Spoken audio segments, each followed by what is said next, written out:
Welcome back to Mr. Midnight. I'm here with stories that will make you never want to go camping alone again. Tonight, we have 8 most disturbing true Alaskan hunters gone wrong horror stories. Picture this: you save up for years, finally get enough money for your dream hunting trip to Alaska. You're excited, you pack your gear, you fly out to the middle of nowhere, but then something goes horribly wrong. Something that makes you wish you never left home. What if I told you that a grocery store worker discovered his hunting guide was serving him meat that wasn't from any animal? What if a mechanic found out his guide wasn't even human at all? These aren't made-up stories. These are real events that happen to real people. The men in tonight's stories barely made it out alive. Some of them are still in therapy, others can never eat meat again, and one of them, well, he's not even sure if he's the real him anymore. If you're new here, subscribe right now and hit that bell, because I don't want to miss what happens next. Trust me, after tonight, you'll think twice before booking that hunting trip. Now turn off your lights, because we're heading to Alaska, where the hunters became the hunted, and where some things are much worse than bears or wolves. Let's start with Danny's story, a man who thought he knew everything about meat until he found out what was really on his dinner plate.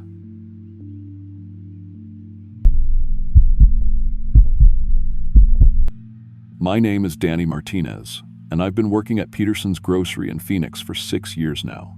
Started in the stockroom when I was 23, worked my way up to assistant manager of the meat department. I know every cut of beef, every grade of pork, and I can tell you exactly how long any piece of meat has been sitting in our cooler just by looking at it. It's not glamorous work, but it pays the bills, and I've always loved hunting. Every paycheck, I'd put away $50 toward my dream Alaska hunting trip. For 3 years, I saved every penny I could.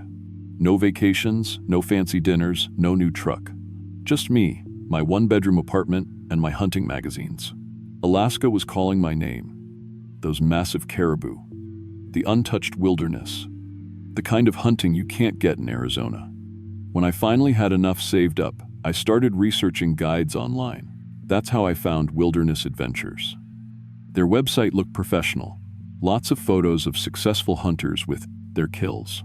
The guide, Rick Kowalski, had 5-star reviews from hunters all over the country. Best hunting experience of my life, one review said. Rick knows where the big ones hide, said another.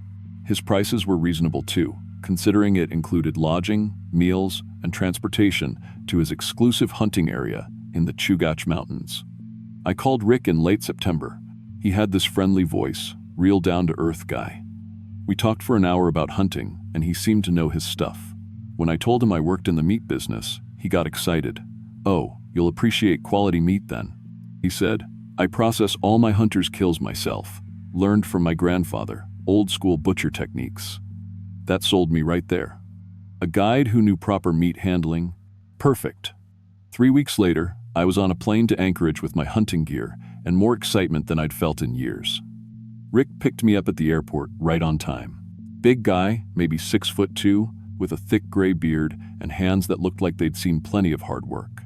His truck was clean, well-maintained, and loaded with hunting equipment. We hit it off immediately, talking about different hunting techniques during the drive. "City hunters always get the biggest bucks at my place," Rick told me as we headed into the mountains. "Something about the change of pace, helps them focus." The drive took 6 hours through some of the most beautiful country I'd ever seen. Mountains everywhere, forests that went on forever, and not another soul in sight. The cabin was exactly what I'd imagined. Log construction, stone fireplace, and completely isolated. My phone showed no signal, but Rick explained that was normal. "Cell towers don't reach out here," he said. "That's what makes the hunting so good. No distractions, just you and nature." He helped me unload my gear, and I noticed his freezer in the mudroom. It was huge, commercial size, and completely packed with white-wrapped packages. I mean, this thing was stuffed full, way more meat than one person could eat in a year. "Previous clients," Rick explained when he saw me looking. "They always leave their meat behind when they fly out. Can't take it on the plane, Rather than waste it, I keep it. Sometimes I give packages to locals in the village." Made sense to me. Seemed like a practical guy. That first night, Rick cooked us steaks for dinner. I was expecting tough game meat, but these steaks were incredible. Tender, perfectly marbled, with this almost sweet flavor I'd never tasted before. There was something different about them, though, a slight metallic aftertaste that I couldn't place. "What kind of meat is this?" I asked between bites. Rick smiled. "Local game. You'll love it. Best meat you can get up here." He was right about it being good, but something felt off. In 6 years of working with meat, I'd never tasted anything quite like it. I went to bed around 10, tired from the long day of travel. The cabin was quiet, except for the wind in the trees and the occasional settling of the logs. Around 2 in the morning, I woke up to the sound of voices outside. Rick was talking to someone on the porch. I could hear his voice clearly through the thin cabin walls, having what sounded like a full conversation. But there was something weird about it. I listened closer and realized he was using different voices, his normal deep voice, then a higher, almost feminine voice answering back. "Danny's perfect size?" I heard him say in his normal voice. "Yeah, good marbling," came the reply in that higher voice. But it was still Rick talking. My blood went cold. I crept to the window and looked out. Rick was standing alone on the porch, talking to empty air. In his hands was my hunting license and a small notebook. Even in the dim porch light, I could see him writing something down. I watched him for 10 minutes. The whole time, he kept switching between voices, having this detailed conversation with himself about measurements and cuts and processing schedules. When he went back inside, I lay in bed, staring at the ceiling, trying to convince myself I'd misunderstood what I'd heard. The next morning, Rick was all smiles again. "Ready for some hunting?" he asked over coffee. But then he pulled out a tailor's measuring tape. "Just need to measure you for some proper hunting gear first. Can't have you getting lost out there." He measured my chest, which made sense for a hunting vest. Then my shoulders, my waist, my thighs.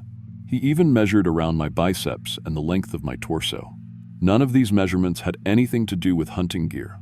"Need to know the dimensions for the prop and safety equipment," he said when I asked. But his explanation didn't sound convincing. His hands were shaking slightly as he wrote the numbers in that same notebook I'd seen the night before. "You know?" "What, Rick?" I said, trying to keep my voice casual. "I'm not feeling great today. Might be the altitude. Think I should head back to town, maybe try again next week."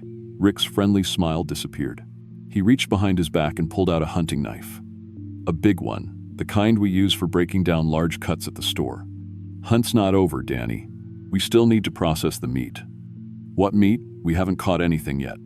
"Oh, we will," Rick said, his voice completely different now. "Cold. Follow me."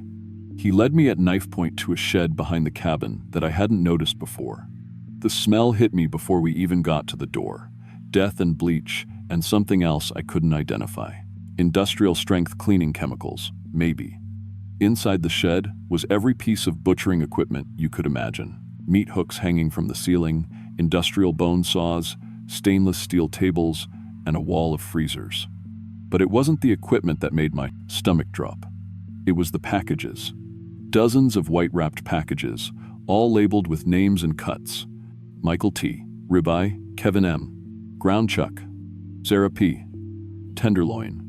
Each package had a person's name and a cut of meat. Like we'd label packages at the grocery store. "This is where the magic happens," Rick said, running his finger along the blade of a meat saw. "Been perfecting my technique for 4 years now.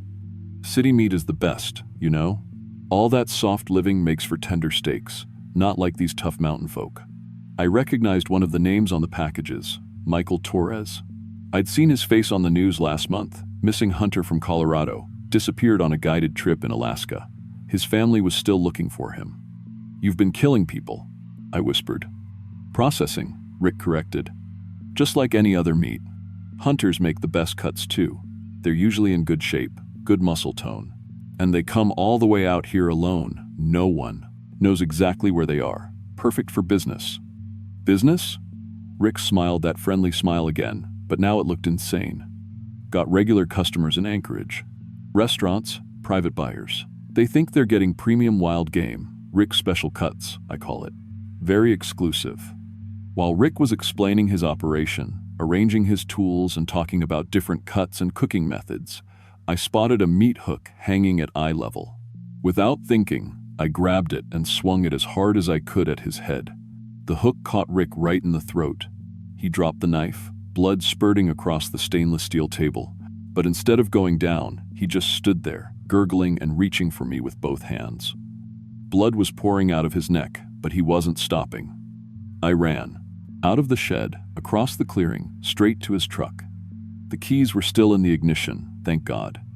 I started it up and floored it down the mountain road, checking the beater's rearview mirror. Rick was following me. Walking slowly, steadily, with that meat hook still embedded in his throat. Blood streaming down his chest, but still walking. Like nothing had happened, I drove for 20 miles before I found a gas station, called 911 with shaking hands. "There's a man in the mountains killing hunters," I told the dispatcher. "He's got a processing shed full of human meat." It took 3 hours for the state troopers to reach Rick's cabin. By then, he was gone. But they found everything else. The shed, the equipment, the packages of meat. The forensics team confirmed what I already knew. The human remains from at least 8 different people. In Rick's cabin, they found customer lists. Restaurants in Anchorage that had been buying his premium wild game for years. Business records showing thousands of dollars in sales. Rick had been running a human meat operation, selling people to unsuspecting customers who thought they were eating caribou and moose. The investigation revealed that Rick's real name was Richard Kowalski, and he'd escaped from a mental institution in 2018. He'd been targeting solo hunters with no local connections. Perfect victims who wouldn't be missed right away. The health department shut down 4 restaurants that had been serving his meat. They searched for Rick for 6 months. Helicopters, search dogs, ground teams, nothing. He'd vanished into the Alaska wilderness like he'd never existed. 2 years later, hunters started disappearing near Denali National Park. Same pattern, same methods. Bodies found processed and packaged, but no sign of the killer.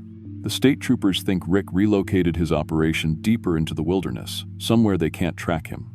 I testified at the trials, helped families identify their loved ones through DNA evidence. The hardest part was telling them what had probably happened to their sons, husbands, fathers. Several of the restaurant customers sued after. Learning they'd unknowingly eaten human flesh, can't say I blame them. The meat I'd eaten that first night at Rick's cabin tested positive for human DNA. I still have nightmares about that sweet, metallic taste. I can't eat red meat anymore without gagging. Even the smell of our meat department at work makes me sick sometimes. Alaska state troopers now warn hunters to verify guides through official channels only. They keep Rick's photo posted at every hunting outfitter in the state. But Alaska is huge, and there are thousands of remote areas where someone could operate without being found. 6 months ago, I started getting packages delivered to my house in Phoenix. No return address, no delivery records, just white-wrapped packages that smell like meat. I never open them. I just call the police, and they take them away for testing. They've never found anything, but I know who's sending them. Sometimes, late at night, I wonder if Rick is still out there in those mountains. Still processing hunters for his twisted business, still talking to himself about cuts and marbling and cooking methods. And I wonder how many more people will disappear before someone finally stops him. Because I know one thing for certain, Richard Kowalski isn't done hunting, and next time I might not be lucky enough to get away.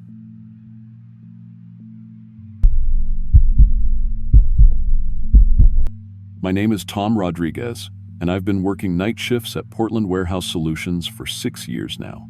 I load and unload trucks, manage inventory, and keep the place running when everyone else is asleep.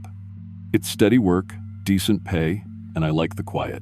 After years of handling heavy equipment and working alone in massive warehouses, I thought I could handle anything. But what happened during my hunting trip to Alaska last month changed everything I thought I knew about being alone in the dark. I'd been saving up for this trip for 3 years. My first real moose hunt, solo, up near Fairbanks. I'm not rich, but I figured I deserved one good adventure. I booked a week-long hunt and rented a small cabin on the Chena River through some hunting website. The pictures looked perfect. Log walls, wood stove, right in the middle of prime moose country. The drive up from Anchorage took forever. When I finally found the cabin, it was exactly like the photos, just smaller. One room with a bed, kitchen area, and that wood stove. The guy who owned it, Frank, met me there to hand over the keys. He was maybe 60, weathered face. Looked like he'd lived in Alaska his whole life. "Good hunting around here," Frank said, loading wood into the stove. "Lots of moose. They come down to the river every morning and evening." I was already excited, checking out the window where I could see game trails leading down to the water. "Just one thing," Frank added, not looking at me. "We've had some unusual wildlife activity lately. Nothing dangerous, just unusual. You might hear things at night." "What kind of things?" I asked. He shrugged.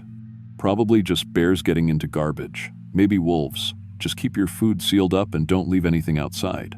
That seemed normal enough. I thanked him and watched his truck disappear down the dirt road. Then it was just me, the cabin, and miles of Alaska wilderness. The first 3 days were perfect, better than perfect. I saw moose sign everywhere, tracks, droppings, rubs on trees. I set up in different spots each day, waiting for the right shot. The hunting was challenging, but not impossible. I felt confident I'd get my moose before the week was up. On the 4th night, everything changed. I'd gone to bed around 11, tired from a long day of hiking.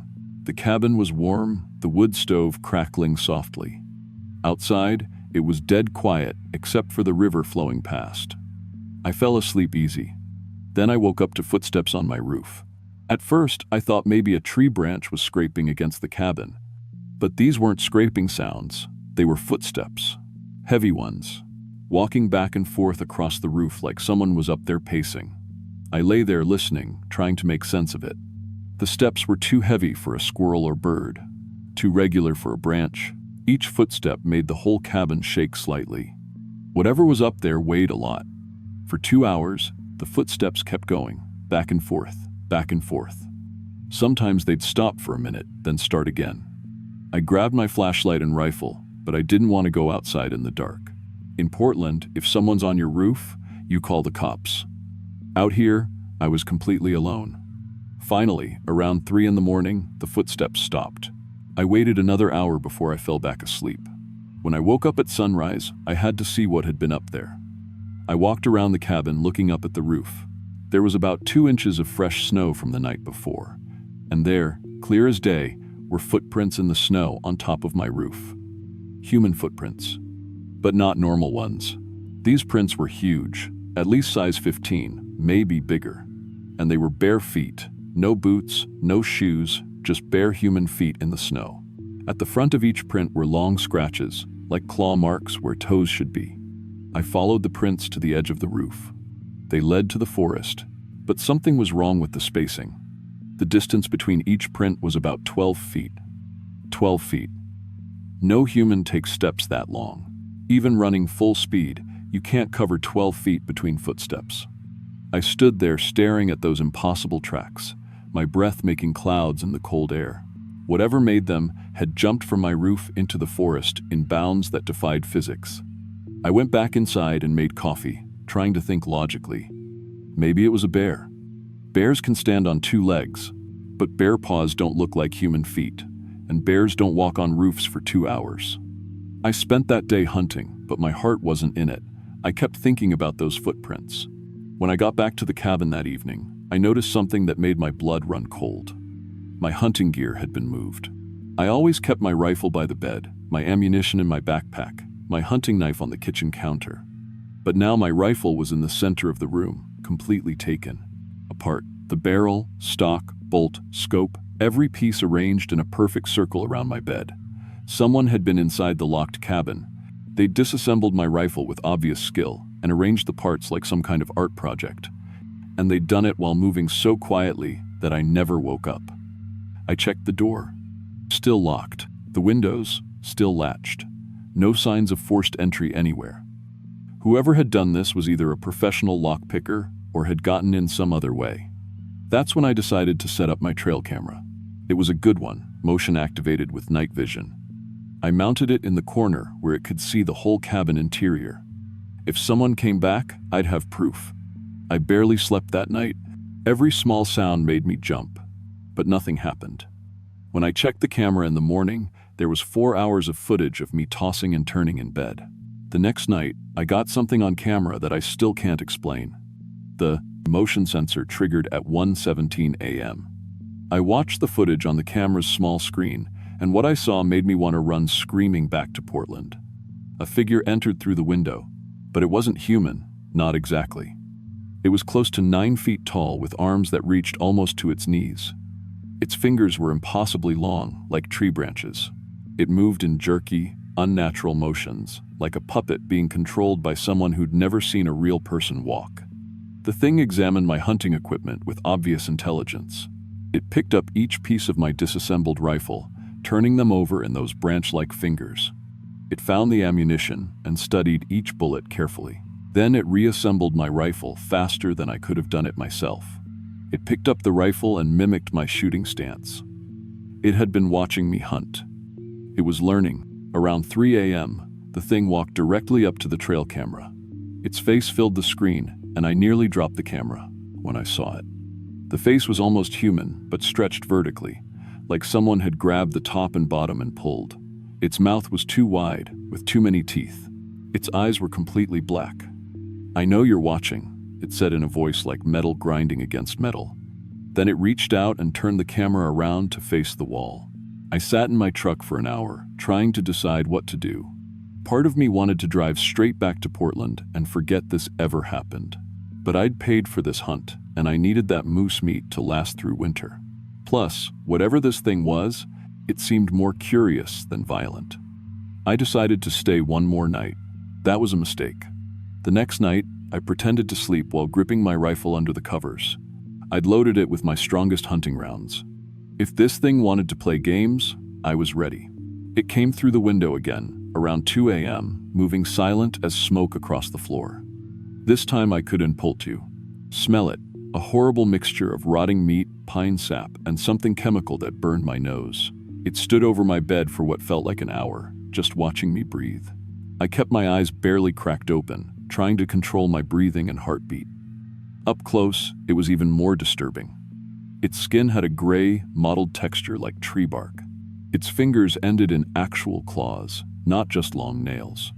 When I slightly opened my eyes, it was inches from my face, studying my features with scientific interest. "Pretty hunter," it whispered. "Good bones, strong meat." It reached out one impossibly long finger and touched my forehead gently. Where it touched, my skin went completely numb. The numbness spread slowly across my face and down my neck like Novocaine. I realized it was paralyzing me somehow, keeping me conscious but helpless.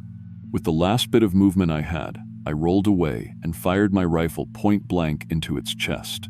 The bullet tore through its body, but instead of blood, thick black liquid poured out like tree sap. The thing looked down at the wound, then looked at me and laughed. The hole in its chest sealed itself instantly, the flesh flowing like water back together. "Bullets feed me," it explained calmly, and I swear it grew slightly larger. "Thank you." I dropped the rifle and ran for the door, but my legs were still partially numb from whatever it had done to me. I stumbled and nearly fell, my muscles not responding properly. The thing followed at a leisurely pace, like it knew I couldn't escape. I made it to my truck and fumbled for the keys, but the engine just clicked when I turned them. During the day, it had removed essential parts. I could see wires hanging loose under the dashboard.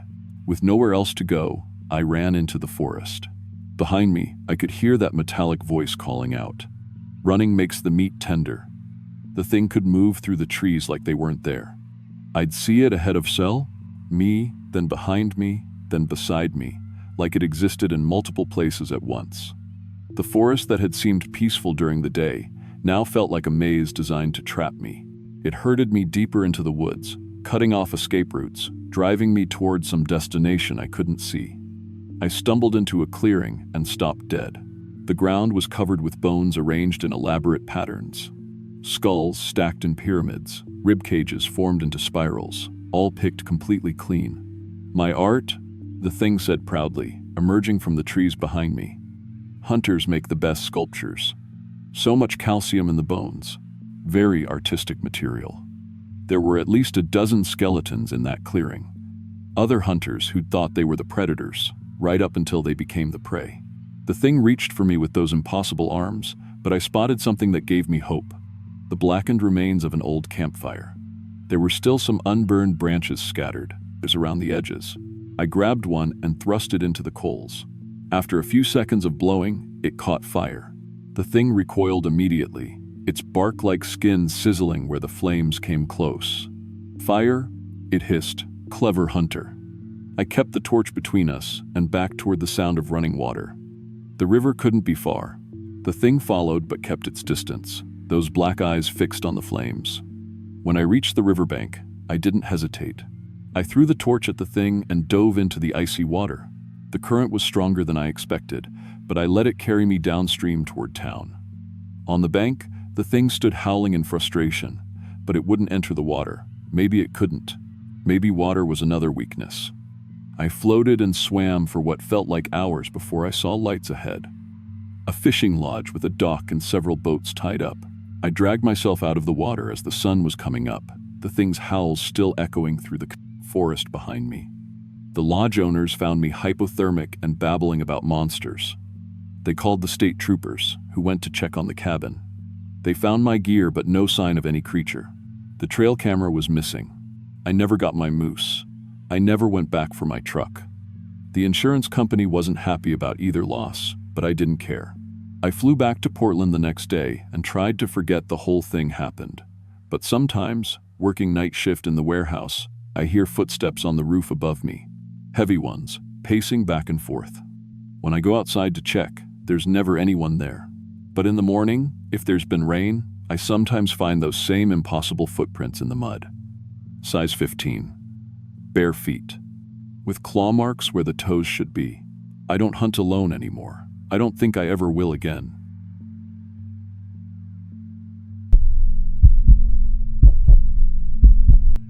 My name is Lisa Martinez, and I need to tell you about something that happened in the Alaskan wilderness that the authorities don't want you to know about. I've been a trauma nurse at Harborview Medical Center in Seattle for 8 years, and I've seen horrors that would break most people. Chainsaw accidents, drug overdoses, gang violence, FIC. I thought I'd witnessed the worst humanity could endure. But what I discovered during my hunting trip to Alaska last November revealed something far more terrifying than any human violence. Before I tell you what really happened, you need to understand that I'm not some weekend warrior who watched too many hunting shows. I grew up in rural Montana where my father taught me to track deer and elk before I could drive. I earned my wilderness first aid certification, completed advanced rifle training at Thunder Mountain Shooting Range, and spent 2 years planning this trip. I chose brown bear hunting specifically because I wanted to face the most dangerous game in North America. The guide service I found, Northern Wilderness Expeditions, had an impeccable safety record. Sam Rodriguez, the owner, had been guiding hunts for 23 years without a single client injury. His website showed dozens of successful hunts, and when I spoke to him on the phone, he knew every inch of the Kodiak wilderness. The cost was steep, $4,000 for 5 days, but Sam guaranteed we'd find bears in an area called the Karluk Basin, where grizzly populations were among the densest in Alaska. What Sam didn't tell me, and what I've since learned from Alaska Department of Fish and Game incident reports, is that 7 hunters had vanished in that exact area over the previous 18 months. The disappearances were classified as probable bear attacks, but no bodies were ever recovered. The authorities assumed the victims had been completely consumed, which occasionally happens with large predators. They were wrong about what happened to those hunters, completely, horrifyingly wrong. Sam picked me up at Kodiak Airport on November 15th in his Cessna 185 floatplane. He was exactly what you'd expect from an Alaskan guide. Weathered face, thick gray beard, hands scarred from decades of handling fishing nets and gutting game. During our 90-minute flight to Lake Karluk, he shared stories of previous hunts and pointed out landmarks below. The landscape was breathtaking, endless forests and snow-capped mountains that seemed untouched by human civilization. Bears are thick as fleas out there, Sam said through the headset as we approached our destination. But I gotta warn you, they've been acting strange lately. Wildlife biologists are calling it anomalous behavior patterns, whatever that means. When I asked for specifics, Sam's expression darkened.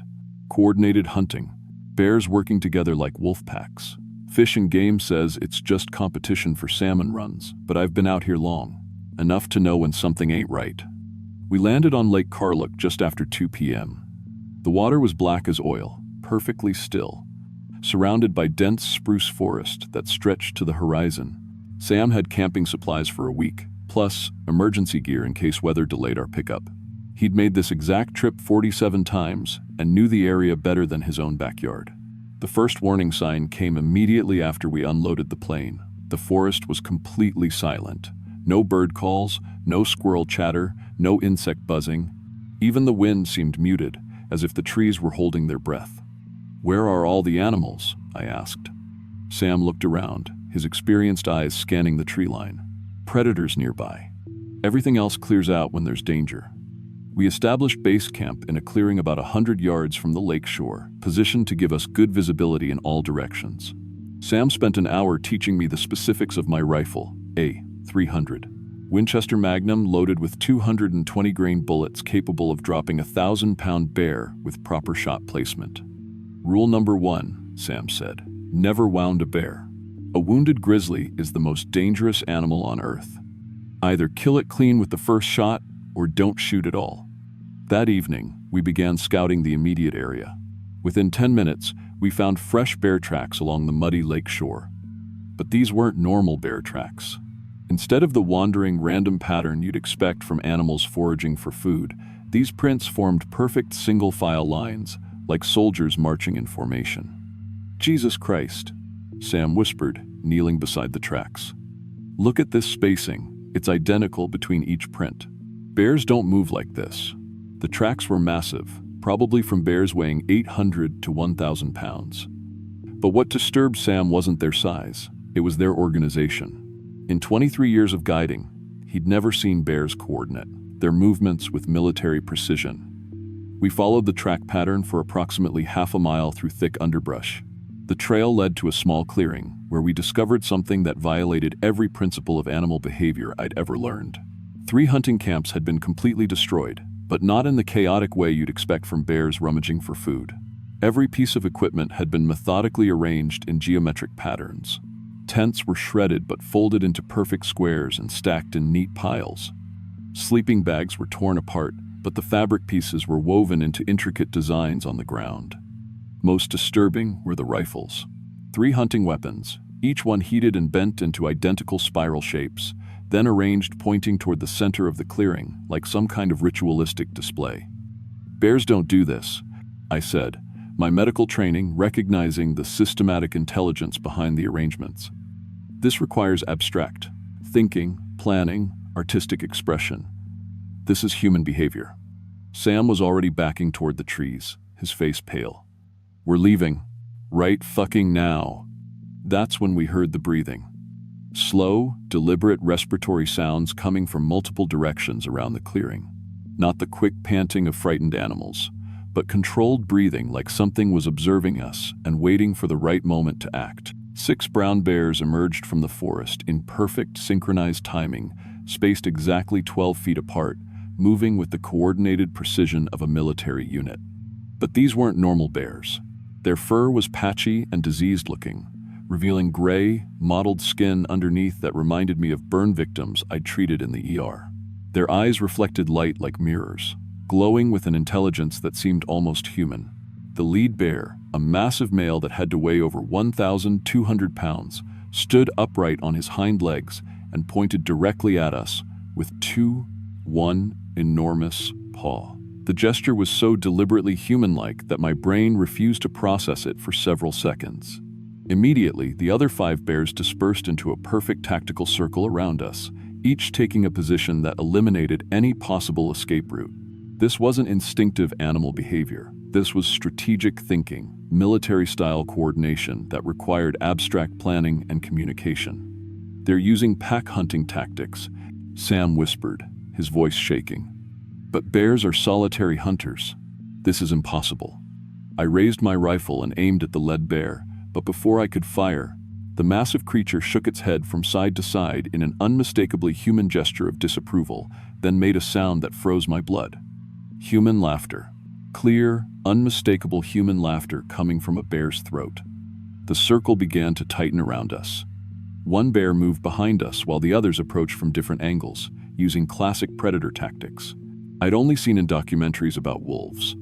Sam fired a warning shot into the air, hoping to scare them away. But instead of scattering like normal bears, they actually moved closer. That's when I realized the horrible truth. These bears weren't hunting us for food. They were studying us, analyzing our behavior, learning how humans responded to different types of pressure and threat. For the next 4 hours, the bears maintained their perfect formation around us, but they didn't attack. Instead, they conducted what could only be described as scientific experiments on our psychological responses. When one bear approached me aggressively, I would point my rifle at it. The bear would immediately retreat and make a series of low growling sounds to the others, clearly communicating what it had learned about human defensive behavior. I could hear them talking to each other, with vocalizations that were too complex and organized to be natural bear communication. When the lead bear made a specific sequence of growls, the others would respond with what sounded like acknowledgement and understanding. They had developed their own language. The most terrifying moment came when one bear approached my rifle and deliberately reached out with a single claw to touch the barrel. When I jerked the weapon away, the bear made that horrible human laughing sound again and backed off. But I could see it studying the rifle's construction, trying to understand how human technology functioned. They weren't just learning about our behavior, they were learning about our tools, figuring out how to use human weapons and equipment. As darkness fell, something happened that still gives me nightmares 15 months later. The bears collected matches and lighters from the destroyed campsites and successfully lit our campfire. They arranged themselves around the flames in a perfect circle, taking turns maintaining the fire and keeping watch over us. Watching those massive predators sitting around a campfire like a human family was the moment I understood we were dealing with something that transcended normal evolution. These weren't just intelligent animals, they were a new form of consciousness that had learned to mimic and surpass human capabilities. Around midnight, the situation became exponentially worse. 4 additional bears emerged from the forest, dragging something between them. As they got closer, I realized it was a human body in hunting gear. But the victim was still alive. The man was completely conscious but entirely paralyzed. His eyes were wide with terror, and I could see him trying to speak, but no sound emerged from his throat. The bears had somehow disabled his motor functions without killing him, keeping him alive like fresh meat in cold storage. "Help me," he mouthed silently when he saw us, tears streaming down his face. When Sam took a step toward the paralyzed hunter, 2 bears immediately blocked his path and growled warnings. They were using the victim as bait, testing whether we would risk our own safety to save a stranger.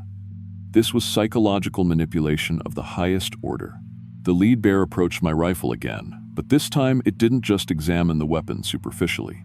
Using careful, deliberate movements, it studied the safety mechanism, the trigger guard, the scope mounting system. With terrifying intelligence, it figured out how to click the safety on and off, then tested the trigger mechanism before carefully handing the rifle back to me. The implications hit me like a physical blow. These bears had learned to operate human weapons. They weren't just hunting us for food, they were stealing our technology, our survival advantages, everything that made humans the dominant species. As the night progressed, more paralyzed victims were brought to the clearing. By dawn, there were 6 completely conscious but immobilized hunters arranged around the campfire like trophies. The bears had been collecting humans for weeks, possibly months, keeping them alive as a renewable food source. Around 3 a.m., Sam attempted to escape. He made it perhaps 50 yards before the bears captured him, using the same paralyzing technique they'd perfected on the other victims. I watched in horror as they used what appeared to be a precise bite or claw strike to specific nerve clusters that shut down his motor functions while leaving him completely aware.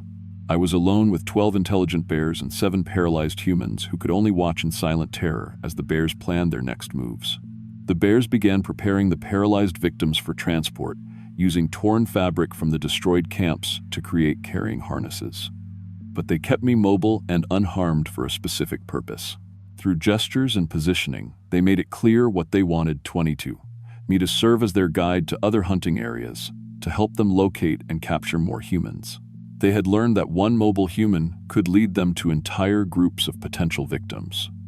I pretended to cooperate, nodding and pointing toward the lake where our plane was moored. The bears seemed to understand my gestures and began moving in their perfect formation toward the shore, carrying their paralyzed captives like a military unit transporting prisoners of war. When we reached Lake Karluk, I saw my only opportunity for escape. While the bears were focused on loading their victims into the plane's cargo area, I dove into the freezing water and swam desperately toward the aircraft. The water temperature was probably around 35 degrees Fahrenheit, cold enough to kill me within minutes if I didn't reach the plane quickly. But I could hear the bears splashing into the lake behind me, and their swimming speed was terrifying.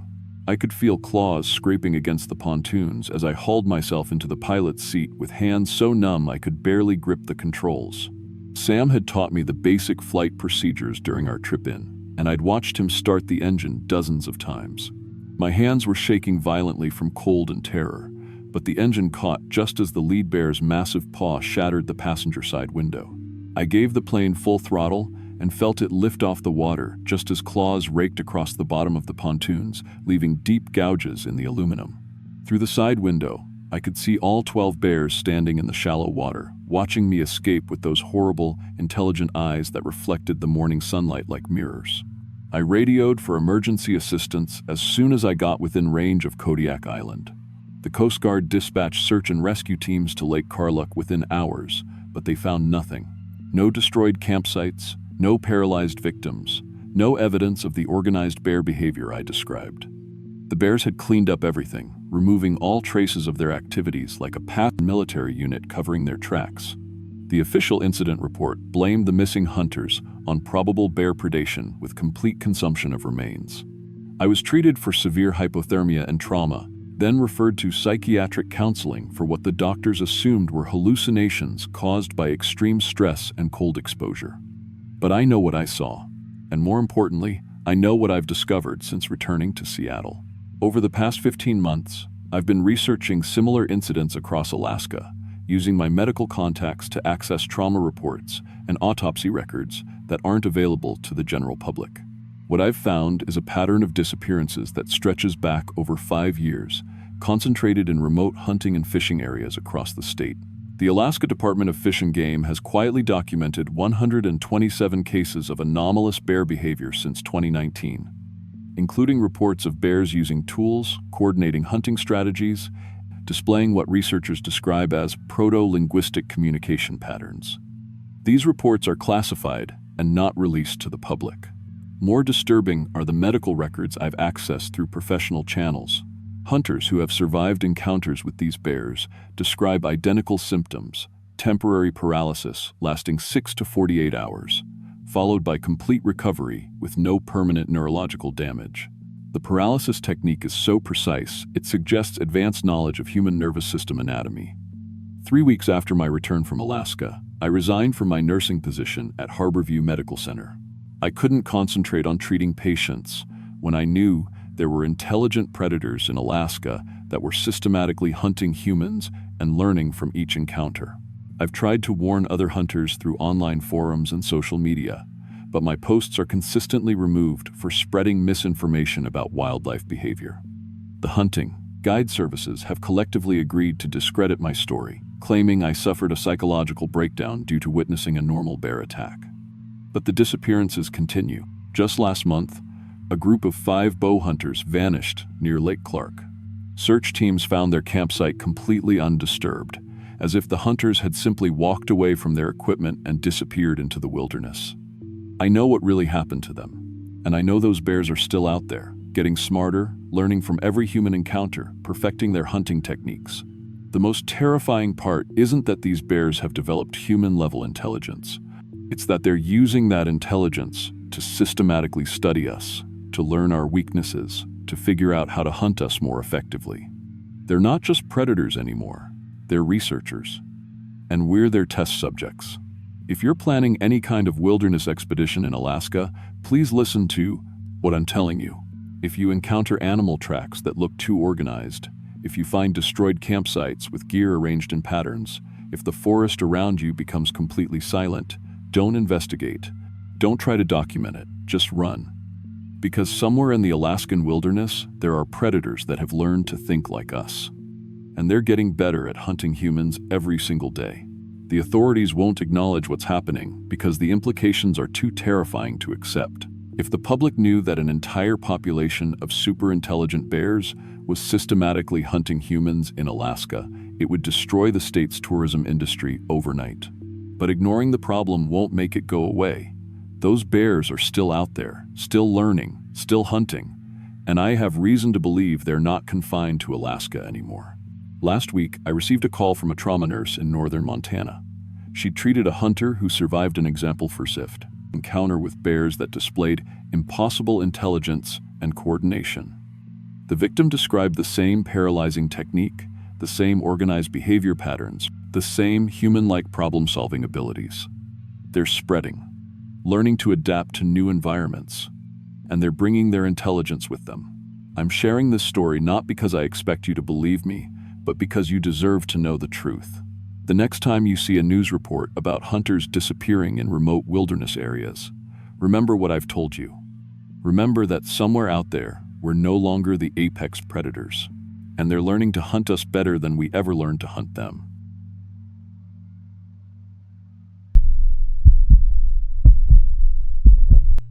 My name is Mark Henderson, and I need to tell someone about what happened in the Brooks Range before I lose my nerve completely.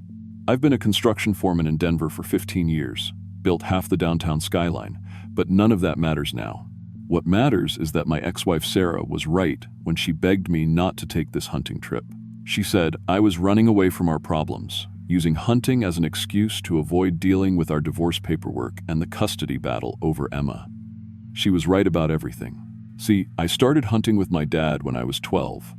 Every fall, we'd disappear into the Colorado Rockies for 2 weeks, just us and the wilderness. Those were the only times he ever seemed proud of me. After he died of a massive coronary 5 years ago, Itzhak dropped dead on a job site at 58. Hunting became my way of staying connected to him. Sarah never understood that.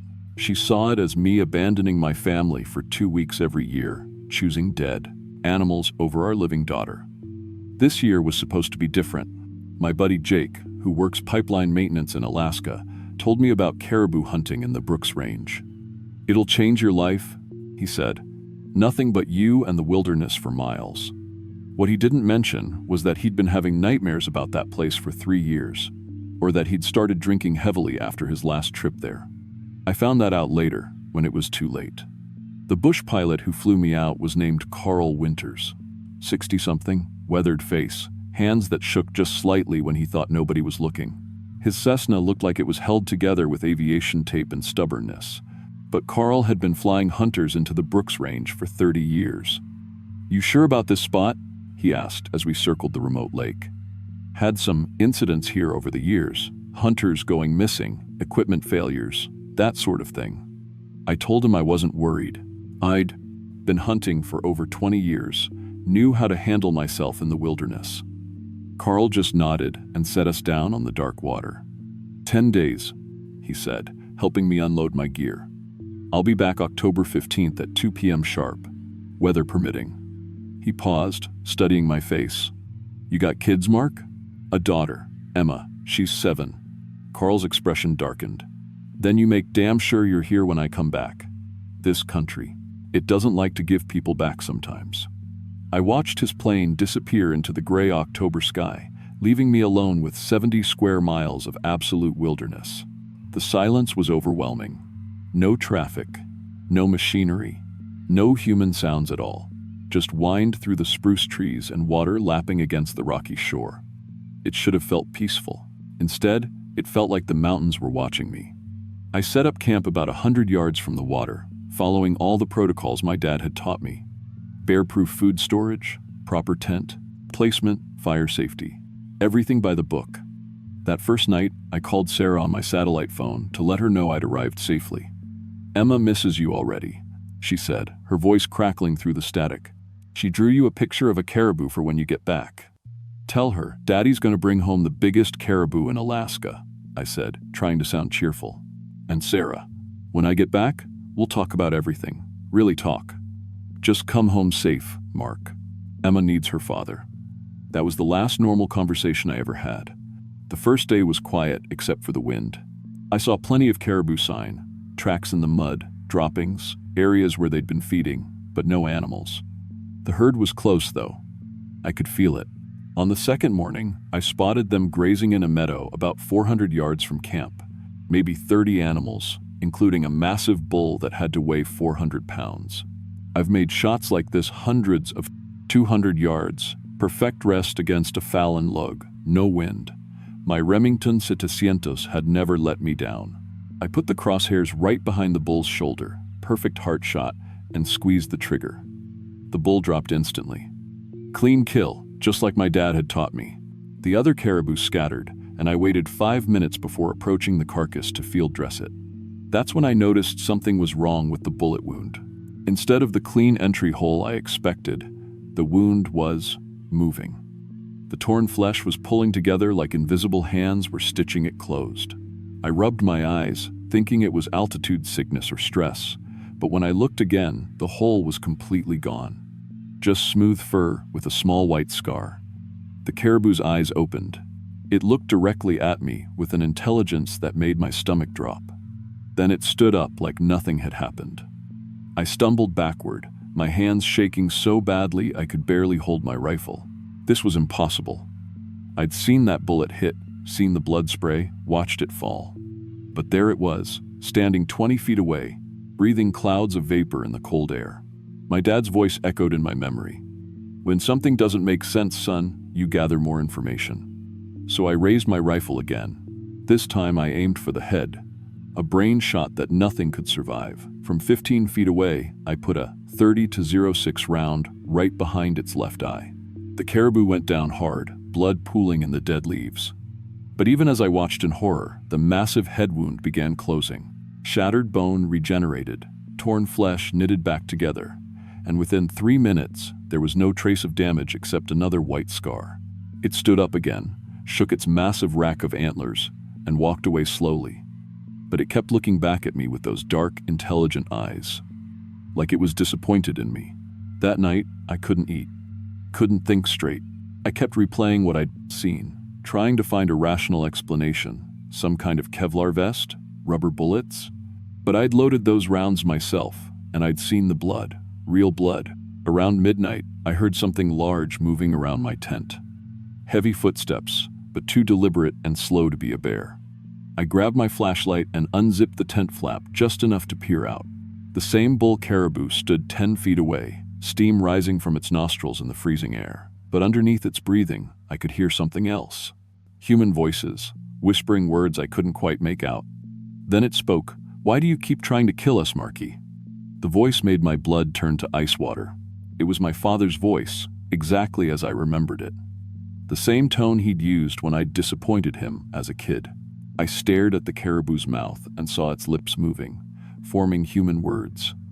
"This mountain feeds on bullets, son. Every shot makes us stronger." I spent that night huddled in my tent, listening to my dead father's voice coming from that creature outside.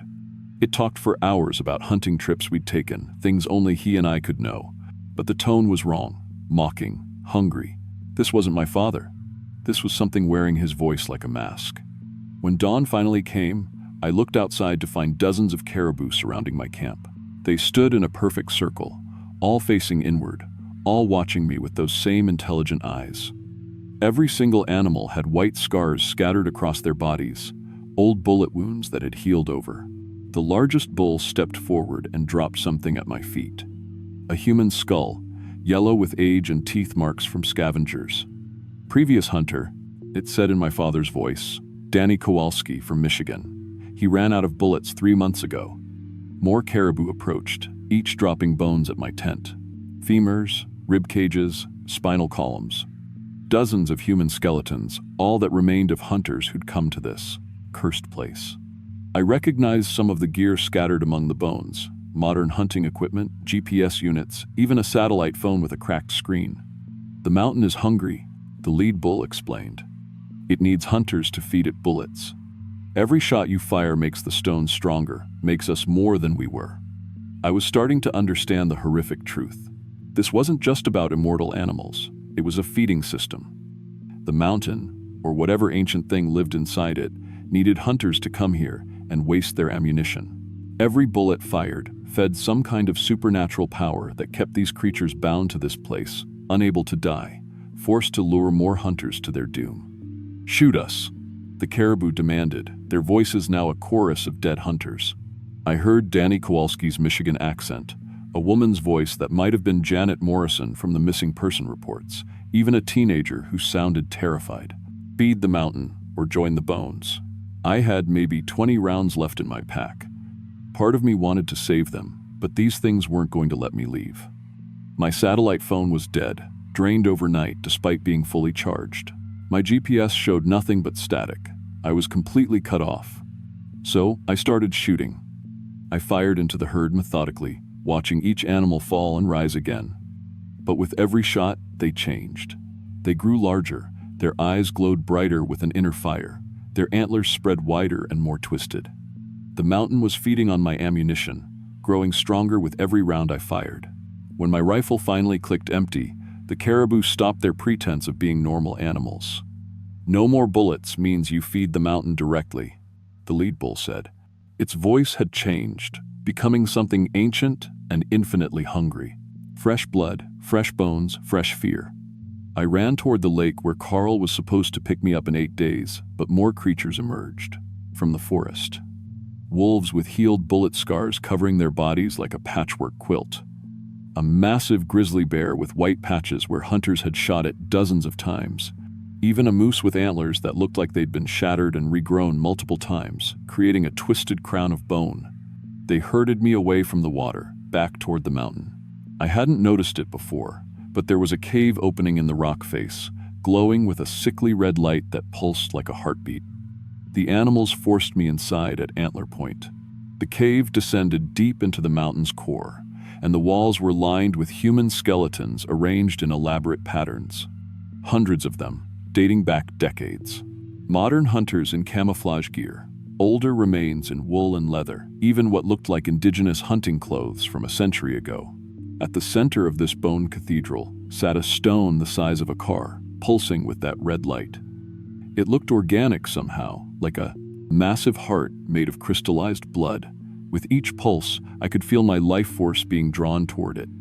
"The mountain's heart," the caribou explained as I was forced closer. "It's been feeding on hunters since the Russians first came to Alaska. Every bullet fired here feeds it. Every death makes it stronger." As I approached the stone, I could feel my strength ebbing away. My memories started to blur. I could barely remember Emma's face, Sarah's voice. The stone was consuming not just my life, but everything that made me who I was. But then I remembered something. My emergency kit had a marine flare gun. Not bullets, but fire and magnesium. A last resort for signaling rescue that I'd almost left behind to save weight. I pulled it out as the creatures closed in, loaded the single flare with shaking hands, and fired directly into the pulsing red stone. The mountain screamed. Not just the animals, the mountain itself shrieked like a wounded giant. The stone cracked down the middle, bleeding black ichor that burned like acid where it hit the cave floor. Every immortal animal collapsed at once, finally able to die after decades or centuries of supernatural imprisonment. But their deaths released something else. As each creature finally found peace, their stored memories flooded into my mind. I experienced every hunter who died here, felt their last moments of terror and despair. Danny Kowalski, calling for his wife as the caribou closed in. Janet Morrison realizing her GPS was leading her in circles. A Gwich'in hunter from 1847 who'd stumbled upon this place and tried to warn his people before being silenced forever. The mountain shook itself apart as I ran for the entrance. Ancient stones fell from the ceiling, and I could feel the primordial power that had controlled this place for millennia finally dying. I made it out just as the cave system collapsed behind me, sealing the heart of the mountain forever. But the knowledge it had, forced into my mind, remained. I could see them all now, every hunter who died here over the past 2 centuries. They followed me as I stumbled back to my camp, not threatening but grateful. They'd been trapped in that stone, conscious and suffering, until I'd finally set them free. I reached the lake 3 days before Carl was scheduled to return. I spent those days sitting by the water, talking to the spirits of dead hunters who only I could see. They told me their stories, their regrets, their final messages for families who'd never know what really happened to them. When Carl's plane finally appeared, he took one look at me and knew something was fundamentally wrong. I'd lost 30 pounds. My hair had gone completely gray, and I couldn't stop my hands from shaking. Jesus, Mark, what happened to you? And what happened to the mountain? I looked back at where the cave had been. Half the mountainside had collapsed, and the red glow was gone forever. It looked like ordinary stone now, but I could still feel the echoes of what had lived there. Gas pocket, I lied. Underground explosion. On the flight back to Fairbanks, Carl told me that other hunters had reported strange things in that area for decades. Unkillable animals, equipment failures, people going missing without a trace. After my report about the geological event, Fish and Game closed the entire region to hunting permanently. I called Sarah from the Fairbanks airport, my hands still shaking too badly to dial properly. Mark, you sound terrible. Are you okay? I'm coming home, I whispered. And Sarah, I'm signing the divorce papers. Whatever you want for custody, it's yours. I can't be the father Emma deserves anymore. What happened out there? I couldn't tell her about the mountain, about the voices of dead hunters that still whispered to me at night, about how I'd inherited the memories of 2 centuries worth of victims. Instead, I just said, I learned that some things are more important than running away from your problems. I kept one bullet as a reminder. I never loaded it into a gun, never even touched it without gloves. Because I know now that every round carries a piece of whatever darkness we're trying to destroy. And in Alaska, in places where the maps still have blank spaces, that darkness is always hungry. Emma draws me pictures now when I visit on weekends. Always the same thing. A little girl and her daddy standing together under a bright sun. She doesn't know that when I look at her artwork, I also see the other images burned into my mind. The bone cathedral, the pulsing red stone, the faces of hunters who never made it home to their own children. Sometimes, late at night, I still hear my father's voice. But now I know it was never really him talking through that caribou. It was the mountain itself, wearing his memory like a mask, using my love for him against me. The worst part? I know there are other places like that mountain. Other hungry stones waiting in the wilderness for someone to feed them. And every hunting season, more people disappear into the blank spaces on the map, never to return. Some mountains are still hungry, and they're always looking for the next hunter to wander into their trap.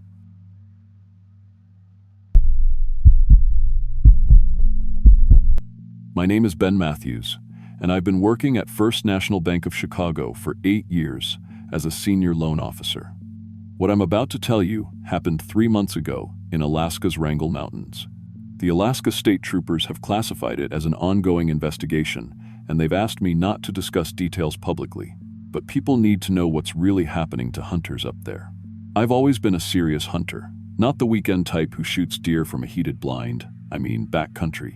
High-risk hunting in places that can kill you if you make one mistake. I'd been saving for 5 years to afford a Dall sheep hunt in Alaska. These aren't just expensive trips.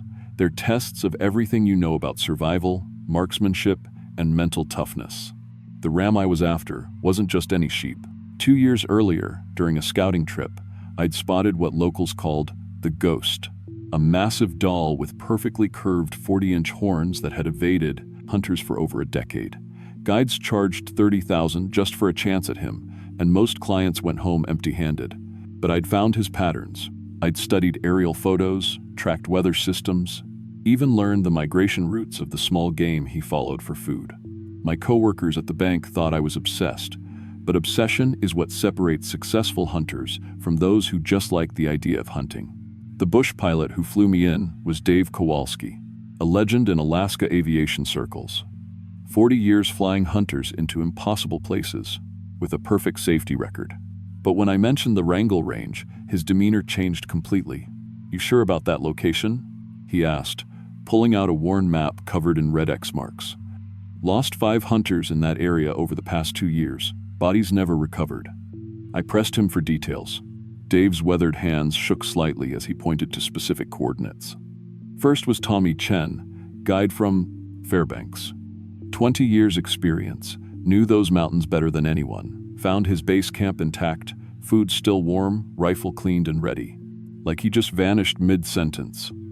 He pointed to another X. Sarah Martinez, professional wildlife photographer. Her camera was still running when we found it. Last photos show her normal camp routine, then nothing. Camera kept recording for 6 more hours, just an empty campsite. The third X made Dave pause longer. This one's the worst. Jake Morrison, ex-military sniper. If anyone could handle trouble up there, it was Jake. We found his gear scattered across 2 miles of ridgeline. But here's the thing, it was arranged, methodically placed, like someone was leaving a trail.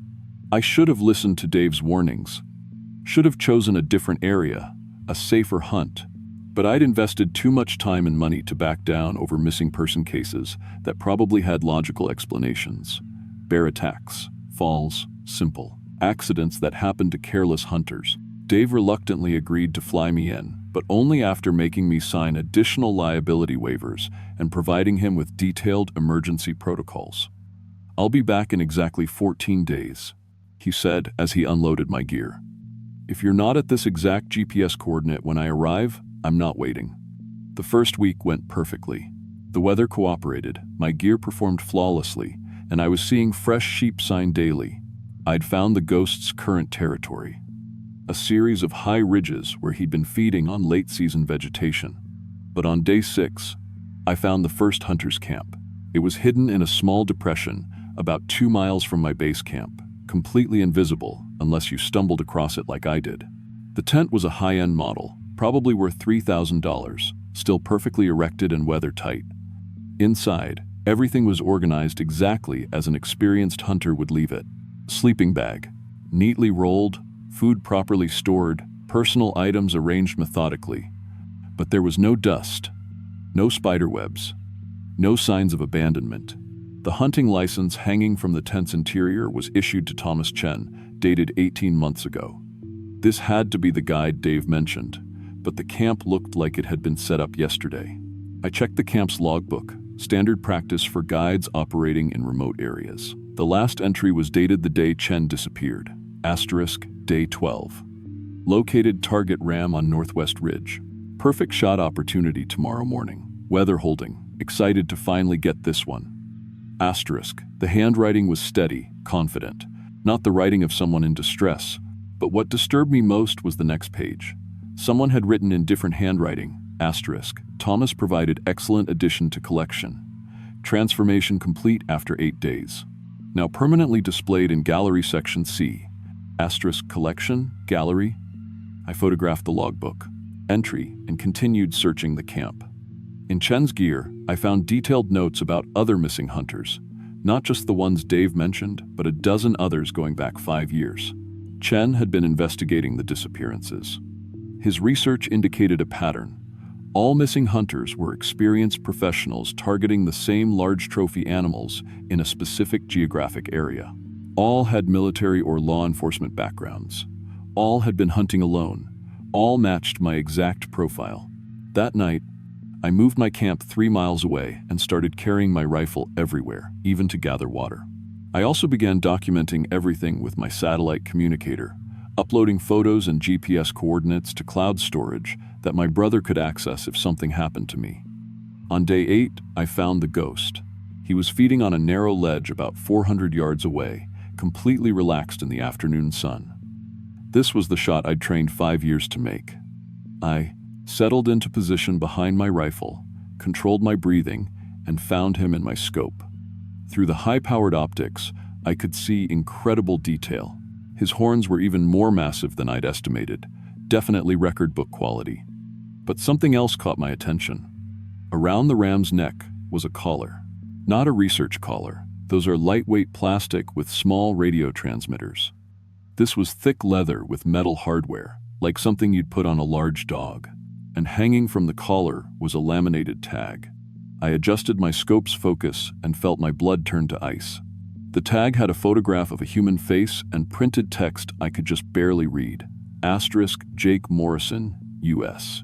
Army Rangers, added to collection the 15th of March 2024, Jake Morrison. The ex-military sniper Dave had mentioned. I lowered my rifle and used binoculars to scan the area around the ram. That's when I saw him, a man in hunting gear watching me from a ridge about 200 yards to my left. He wasn't hiding or trying to stay concealed. He was just standing there, waiting for me to notice him. Doctor. Harrison looked exactly like you'd expect a wilderness researcher to look: weathered face, practical clothing, expensive equipment. But his proportions were wrong. His arms were too long for his torso, his legs bent at angles that seemed uncomfortable for a normal human, and when he moved, it was with a fluid, boneless motion that reminded me of a spider. "Excellent tracking," he called out, his voice carrying clearly in the thin mountain air. "I've been watching you for days." Very professional approach. I kept my rifle ready but not directly aimed at him. "Who are you?" "Dr. Marcus Harrison, behavioral researcher," he said, climbing down the rocky slope with impossible agility. "I study the relationship between predator and prey in extreme environments." As he got closer, I could see more details that made my skin crawl. His skin was pale and stretched tight over sharp bones, like someone had taken a normal face and pulled it in all directions. His eyes were too large and completely black. No visible iris or pupil. "That ram you were tracking," Harrison continued, "he's one of my most successful subjects. Former Army Ranger, excellent marksman, perfect physical conditioning. The transformation took 11 days to complete." "What are you talking about?" Harrison's smile revealed teeth that were too sharp and arranged in 3 rows, like a shark's mouth. "I've been conducting research here for 12 years.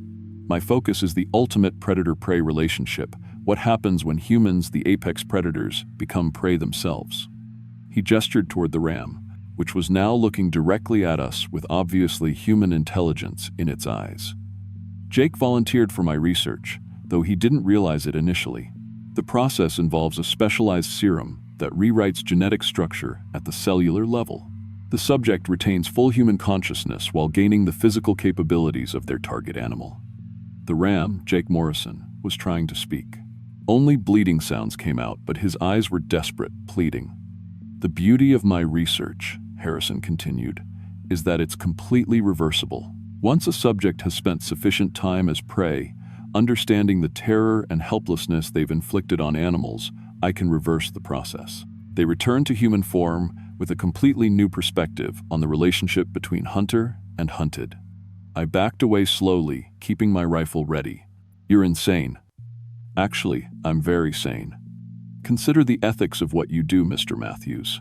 You travel thousands of miles to kill animals for sport, for the thrill of domination over creatures that can't fight back with equal weapons. My research simply levels the playing field." Harrison pulled out a syringe filled with glowing green liquid. "The transformation process begins with a single injection. Within hours, subjects begin developing enhanced senses, improved hearing, vision, smell.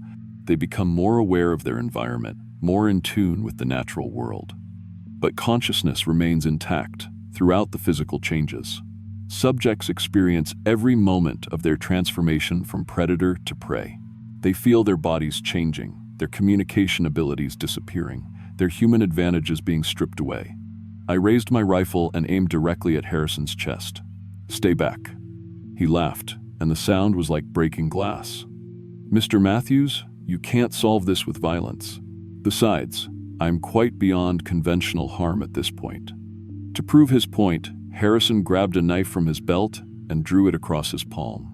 Green liquid flowed from the cut instead of blood, and within seconds, the wound closed completely. 12 years ago, I was the first subject of my own research. I spent 3 months as a grizzly bear, experiencing the world from the perspective of what I'd previously considered a target animal. When I reversed the process, I retained many of the bear's enhanced abilities. Now I'm something between human and animal, stronger, faster, more resilient than either species alone. The perfect researcher to continue this work. The ram that had been Jake Morrison suddenly made a sound that was clearly an attempt at human speech. Harrison walked over and stroked its head like a pet. "Jake's been asking to be changed back," Harrison translated. "He's learned what I wanted him to learn. The fear, the helplessness, the understanding that being hunted is very different from being the hunter." Harrison turned back to me. "Your transformation will be even more interesting. A financial analyst who spent his life in climate-controlled offices, suddenly experiencing the world as a dull sheep on these brutal mountain peaks. Imagine the research value. I shot him. The bullet hit Harrison's center mass and spun him around. Green liquid sprayed from the wound, but within seconds, he was standing upright again, completely unharmed. "As I mentioned," he said, his shark tooth grin wider than before, "conventional harm is ineffective." In desperation, I ran toward Jake Morrison, the ram that had been human. If Harrison was telling the truth about the process being reversible, maybe I could find a way to change Jake back. Together, we might have a chance against this thing. But as I reached the ram, Harrison moved with inhuman speed. He crossed 50 yards in what seemed like a single bound and jabbed the syringe into my arm before I could react. The serum burned through my bloodstream like liquid fire. Within minutes, I could feel my bones beginning to ache and shift. My fingers started growing together, forming the hard keratin that would become hooves. The process takes between 6 and 10 days for full completion, Harrison said, watching my transformation with scientific fascination. You'll retain full consciousness throughout. Day 1 involves skeletal restructuring. Day 2 begins organ modification. Days 3 through 5 cover muscular and nervous system changes. I could already feel my spine beginning to curve, my legs reshaping themselves for mountain climbing. The changes were slow but relentless, like my body was being rebuilt from the inside out. During the final stages, Harrison continued, subjects lose the ability to speak, though they can still understand human language perfectly. That's when the real education begins, when they're fully animal in capability but still human in consciousness. In growing panic, I grabbed one of Harrison's equipment cases and smashed it against the rocks. Inside were dozens of syringes filled with different colored liquids, green, blue, red, yellow. One was labeled reversal compound, human baseline. I grabbed the blue syringe and injected its contents into my arm before Harrison could stop me. Instead of stopping the transformation, the blue serum accelerated it. My legs twisted painfully as they reshaped themselves in minutes instead of days. "Interesting choice," Harrison said. "That's the emergency acceleration compound. You just compressed a 10-day process into about 2 hours. Quite painful, but efficient." The transformation was agony. Every bone in my body broke and reformed. My organs shifted position. My brain chemistry altered to enhance prey instincts over predator thinking. But through it all, my human consciousness remained intact, watching helplessly as my body became something else. For the next 18 months, I was a dull sheep. I experienced the world through enhanced senses that detected threats from miles away. I felt the constant terror of being prey. Every sound, every shadow, every scent could indicate the presence of a predator.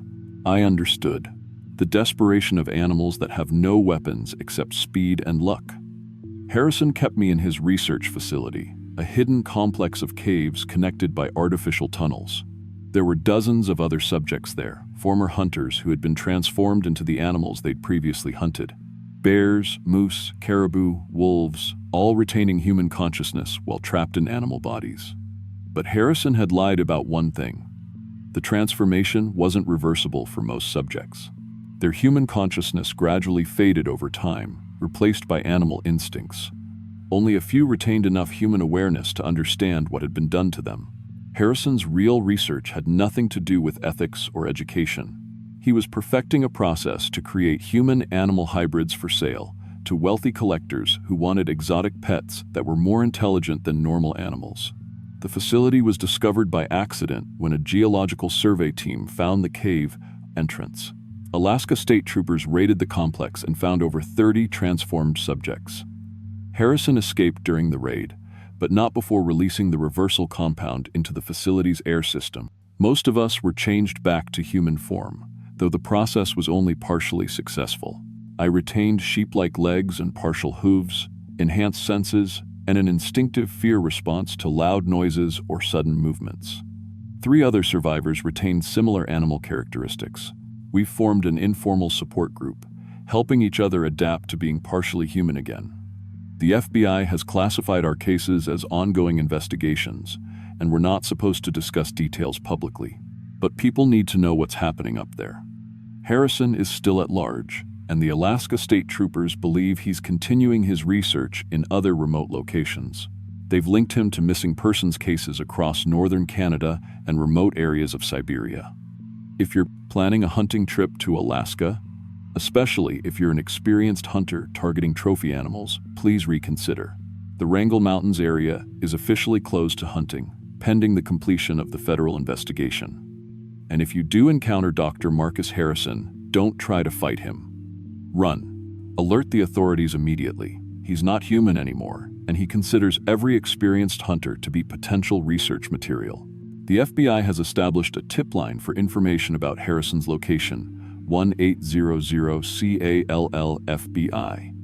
There's a substantial reward for information leading to his capture.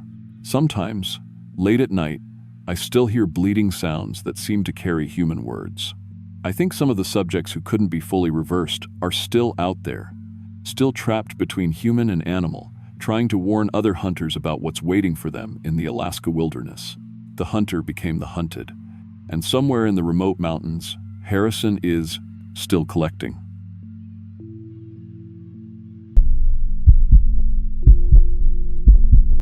My name is Steve Morrison, and I've been a diesel mechanic for 16 years now, working out of a shop in Tulsa, Oklahoma. I've rebuilt more Caterpillar engines than I can count, fixed everything from 18-wheelers to mining equipment, and earned enough certifications to paper my garage wall twice over. My hands are permanently stained with grease. My back aches from crawling under rigs, but I love what I do, always have. But what I really live for is hunting season. Every year, I put aside whatever I can from my paychecks. $20 here, $50 there, sometimes a whole bonus if we had a good month at the shop. For 5 years, I saved every spare penny for one dream hunt, caribou in Alaska. Not some weekend trip to a game ranch, but the real deal. The Brooks Range, where caribou have been migrating for thousands of years. Last September, I finally had enough saved up. $4,000 for a 10-day guided hunt with Arctic Outfitters. Their website showed pictures of massive bulls with antlers spread wider than a man's arms. The guide they assigned me was named Carl Hendricks, and his bio said he had 20 years of experience in the Alaskan wilderness. Former military, survival expert, the works, perfect. I flew into Fairbanks on a Tuesday, then caught a bush plane 150 miles north to a remote camp. Just me, Carl, and 10 days of what should have been the hunt of a lifetime. The pilot who dropped us off said he'd be back in 10 days unless we called for early pickup on the satellite phone. Then he was gone, leaving us alone in country so wild and empty it felt like being on another planet. The camp was basic but solid: 2 tents, a fire pit, and enough supplies for our stay. Carl was about my age, maybe a little older, with the kind of weathered face you get from years in the outdoors. He seemed friendly enough when we met in Fairbanks, but something felt different once we were alone in the wilderness. First thing I noticed was how he kept staring at me. Not just looking, but really studying my face, like he was trying to memorize every detail. When I'd catch him doing it, he'd look away quick and mumble something about checking the weather or planning our route. You ever notice how hunters all look the same after a while? He asked me on our first morning, pouring coffee from a battered metal pot. It struck me as an odd question. What do you mean? Oh, same gear, same expressions, same way of moving through the woods, like we're all cut from the same cloth. I laughed it off, but the comment stuck with me. Carl had this way of watching me that made my skin crawl, like I was some kind of puzzle he was trying to solve. We headed out that first morning to track caribou.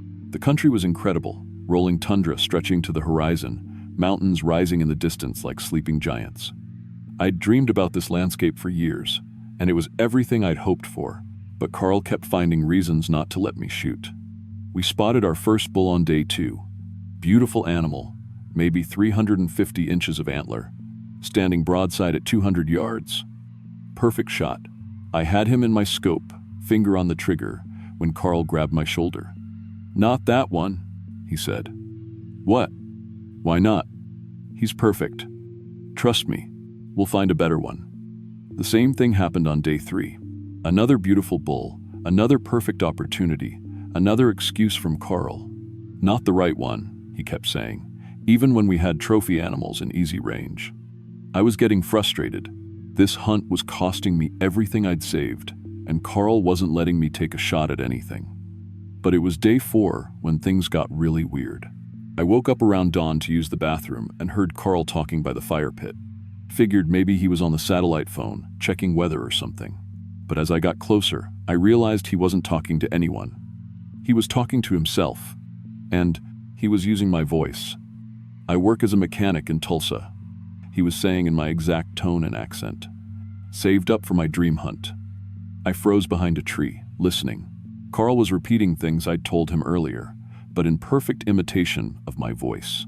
Not just the words, but my inflection, my speech patterns, even the way I clear my throat. "Been working on diesels for 16 years now," he continued in my voice. "Love hunting season more than anything." When I walked into the firelight, Carl looked up with this guilty expression, like a kid caught with his hand in the cookie jar. "Morning, Steve," he said in his normal voice. "Coffee's ready." "What were you doing just now?" I asked. "Just practicing." "Practicing what?" "Guide conversation skills. Sometimes it helps to repeat what clients tell me, to remember their stories better for the report I file with the outfitter." It sounded reasonable, but something about it felt wrong. Guides don't usually practice their clients' voices, do they? That night, I couldn't sleep. Around midnight, I heard Carl outside the tent again, and this time I listened more carefully. He wasn't just using my voice, he was having whole conversations, switching between different voices I didn't recognize. "Been hunting these mountains for 30 years, he said in a gravelly voice that definitely wasn't mine. Then, in a younger-sounding voice, "First time in Alaska, always wanted to bag a caribou." Back to the gravelly voice. "Country's changed a lot since I was young." My voice, "Saved up for 5 years for this hunt." He was cycling through different hunters' voices, having full conversations with himself. I peeked through the tent flap and saw Carl by the dying fire, not just changing his voice but his whole posture and gestures. He'd hunch over like an old man for the gravelly voice, stand straighter for the younger one, adopt my exact stance and hand movements when using my voice. The next morning, I swear Carl looked different. Subtle changes, but definitely there. His nose seemed more like mine, his eye color closer to my brown instead of the blue I remembered. Even his hair looked like he'd styled it to match mine. "Weird how people start to resemble each other in the wilderness," Carl said, smiling. But it was my smile he was using, the exact expression I make when I'm trying to be friendly. That's when real fear set in. I tried calling for pickup on the satellite phone, but the screen showed no signal, even though we'd had full bars the day before. I checked the connections, tried different positions, but nothing worked. "Hunt's not finished yet, Steve," Carl said, watching me struggle with the phone. His voice was becoming more and more like mine every time he spoke. I needed answers, so while Carl was supposedly scouting ahead, I searched through his gear. What I found made my blood run cold. Hidden in his pack were hunting licenses, dozens of them, all for solo hunters, all roughly my age and build. David Patterson from Montana, Mike Walsh from Texas, Robert Chen from Oregon. Names I didn't recognize, but faces that all looked eerily similar to mine. At the bottom of the pile was a newspaper clipping, "Hunter missing in Brooks Range." The photo showed David Patterson, and he could have been my twin. Another clipping, "Search called off for missing Texas hunter." Mike Walsh looked like my brother. All these men had disappeared in the last 5 years, all solo hunters, all guided by someone using different names but the same outfitter company. I confronted Carl when he returned to camp. "What is this?" I demanded, shoving the licenses at him. Carl's face literally shifted when he saw the papers. His features flowed like water, cycling through different faces, David's, Mike's, others I didn't recognize from the photos. His voice changed with each face. "I've been so many hunters," he said, the words coming out in different voices as his appearance kept changing. "Can't remember who I was originally." "What are you?" I whispered. Carl's face settled back into something that looked exactly like mine now. "Something old," he said in my voice. "Something that needs to wear human faces to survive." He explained it like he was discussing the weather. He was a creature that had learned to survive by taking the place of humans. Hunters made perfect victims because they came alone, disappeared for weeks, and no one questioned it when they came back changed. "I study each hunter until I can become them completely," Carl said, his voice now identical to mine.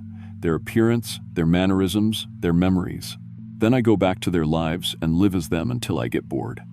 He pulled out my phone. When had he gotten my phone? And showed me photos of himself that looked exactly like me.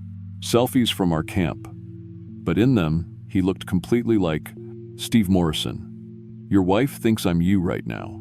He laughed, my laugh. Been texting her every day. She's so proud of how well your hunt is going. I saw the messages. Pictures of me with caribou we'd never shot. Updates about the amazing time I was having, all sent from my phone. But it was Carl in the photos, wearing my face perfectly. His skin began to ripple then, features flowing like liquid as he prepared for something final. Time to become Steve permanently, he said, reaching toward me with fingers that stretched longer than human fingers should. I grabbed my rifle and shot him center mass, but the bullet passed right through him like he was made of mist. His body reformed instantly, now looking exactly like me in every detail. Every scar, every crooked tooth, every freckle. Bullets can't kill what was never really alive, he said in my exact voice. I ran. Crashed through the brush like a panicked animal, but Carl followed at an easy pace. He was calling out in my voice, "Help! Steve's gone crazy. He's trying to kill me." If anyone found us, they'd believe Carl was the real Steve. He looked exactly like me now, sounded exactly like me. I was the one running wild through the wilderness while he played the victim perfectly. I found an old trapper's cabin about 3 miles from camp and barricaded myself inside with whatever I could find. Carl showed up within an hour, circling the cabin like a predator. "I have all the time in the world, Steve," he called through the walls. "Eventually you'll have to come out." For 3 days, he stalked around that cabin. I could hear him practicing being me, perfecting every detail. He recited my childhood memories, memories I'd never told him. He sang songs I liked, copied my nervous habit of tapping my fingers when I'm thinking. He knew everything about my life, somehow.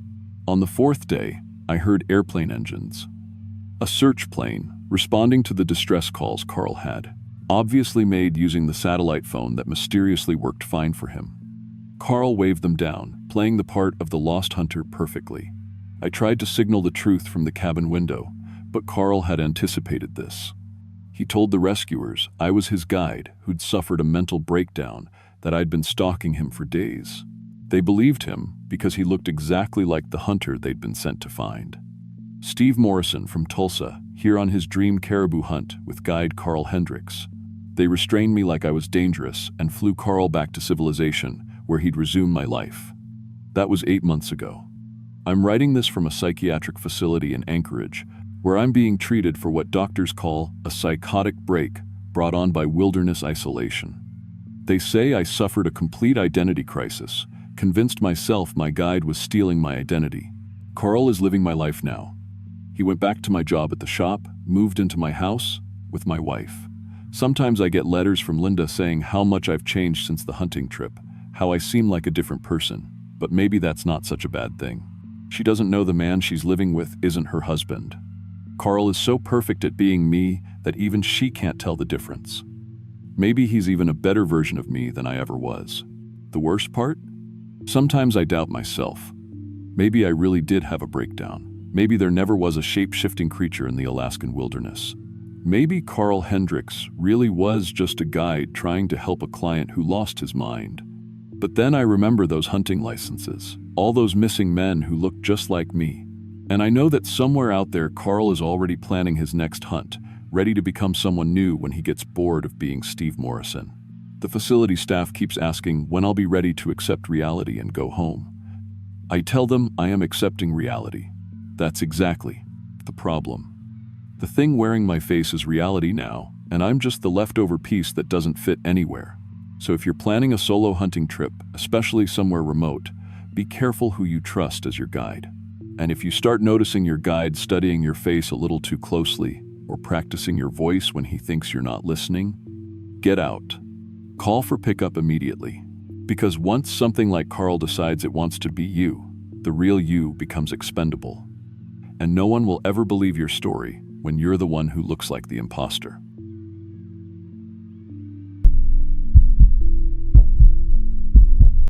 My name is Jake Morrison, and I've been working at Pike Place Coffee Roasters in Seattle for 3 years.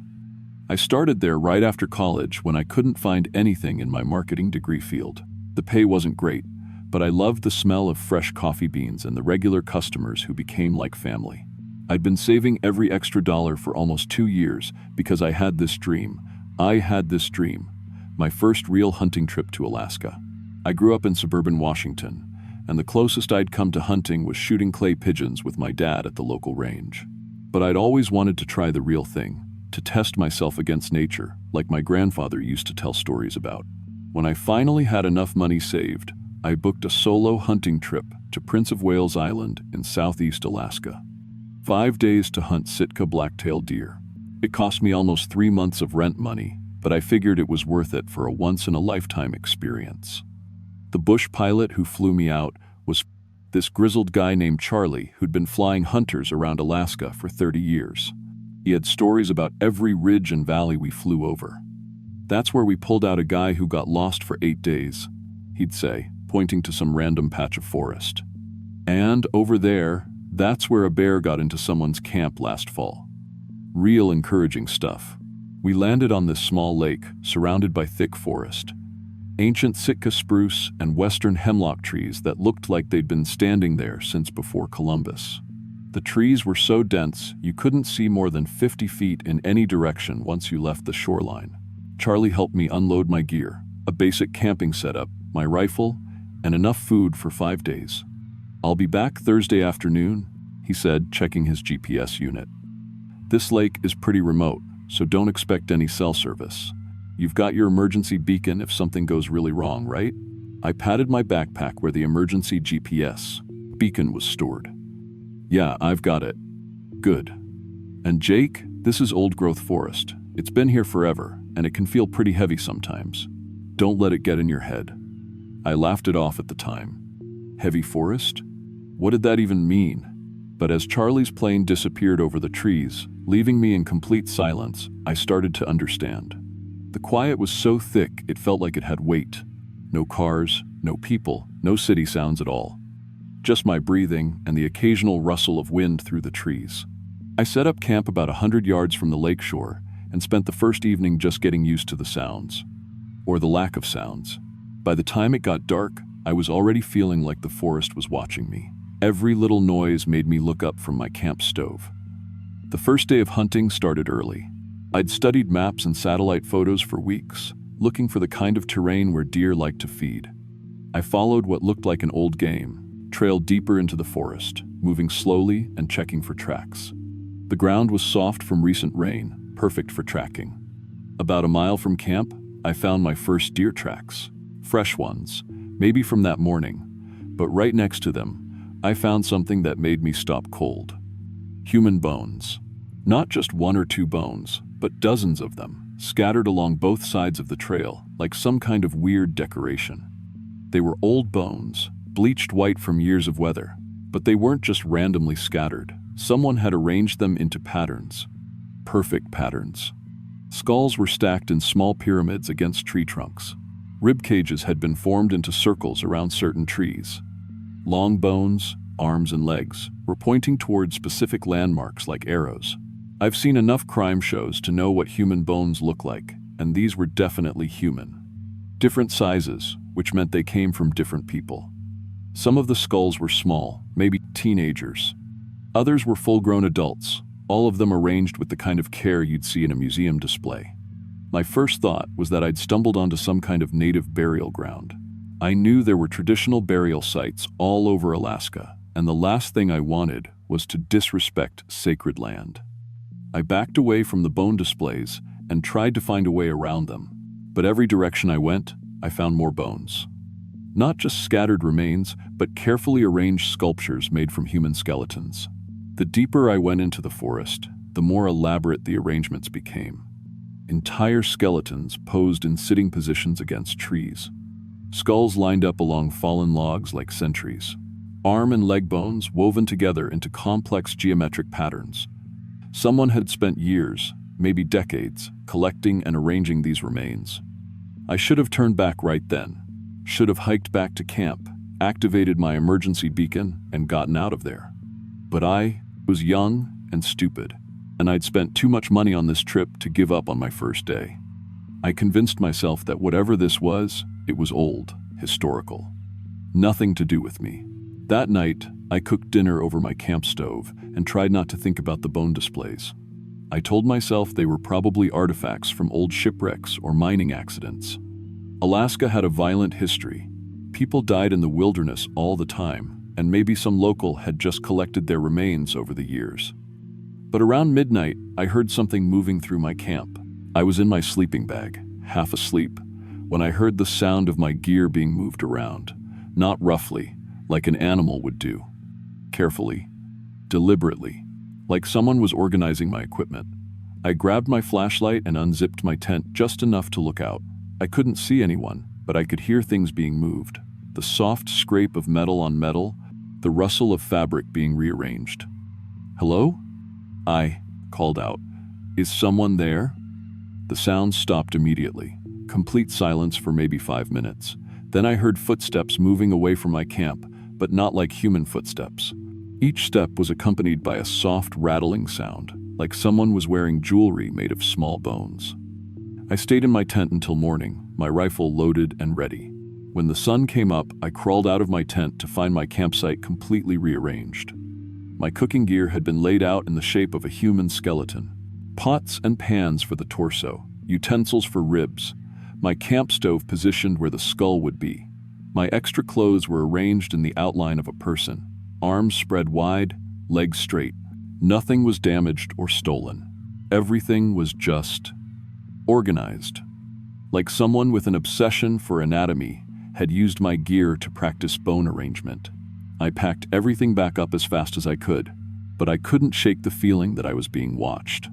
Every few minutes, I'd catch movement in my peripheral vision, but when I'd turn to look, there was nothing there, just trees and shadows. I decided to focus on hunting. That's what I came here for, and I only had 3 more days. I found fresh deer tracks heading south, away from the bone displays, and followed them deeper into the forest. But even away from the main bone sites, I kept finding smaller arrangements. A child's skull sitting on a tree stump like a decoration. Finger bones arranged in perfect lines along a fallen log.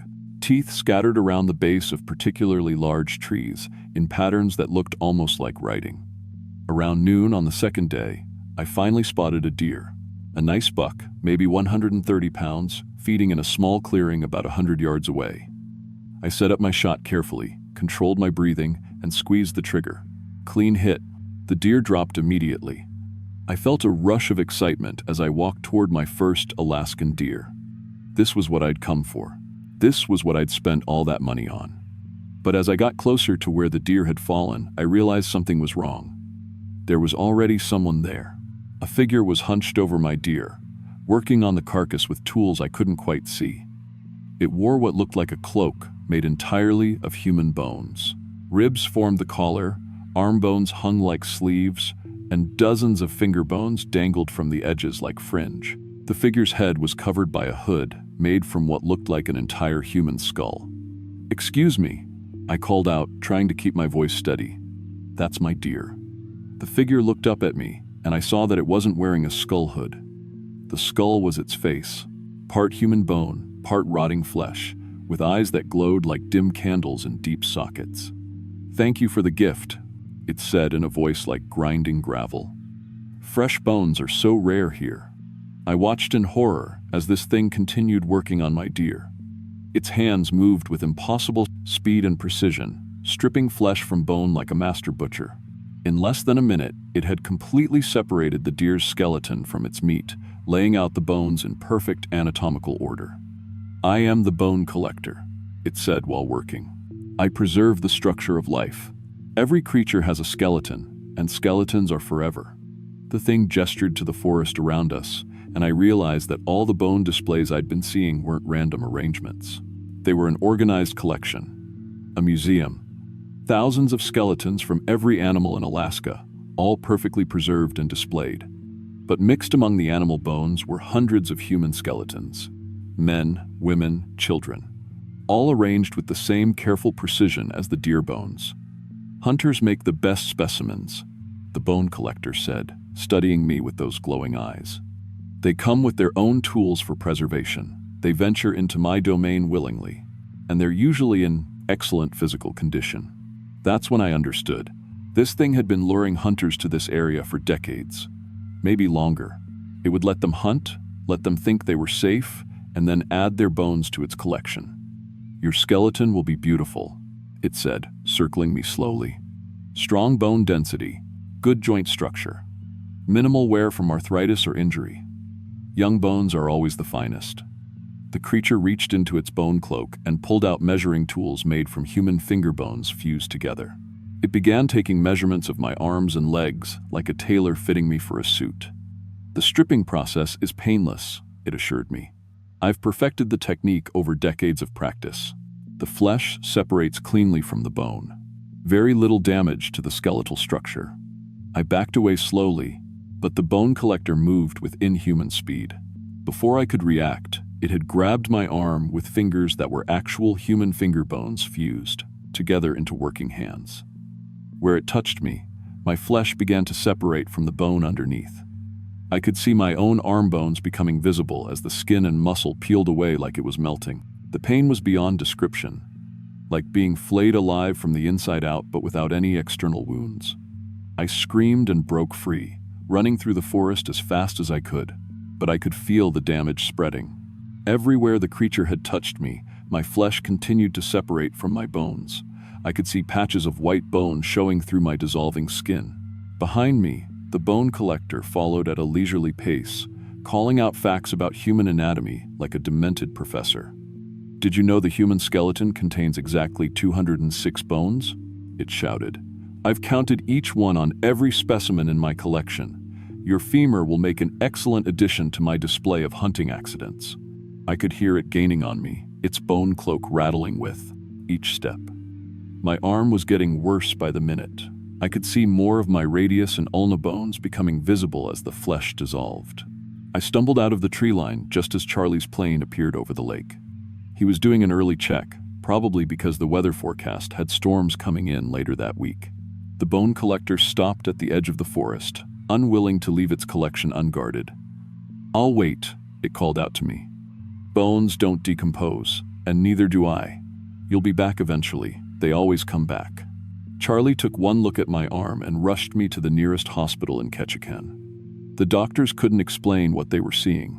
My flesh was separating from the bone in perfect anatomical layers, but there was no sign of disease or injury that could cause it. They managed to stop the progression with some kind of experimental skin graft procedure.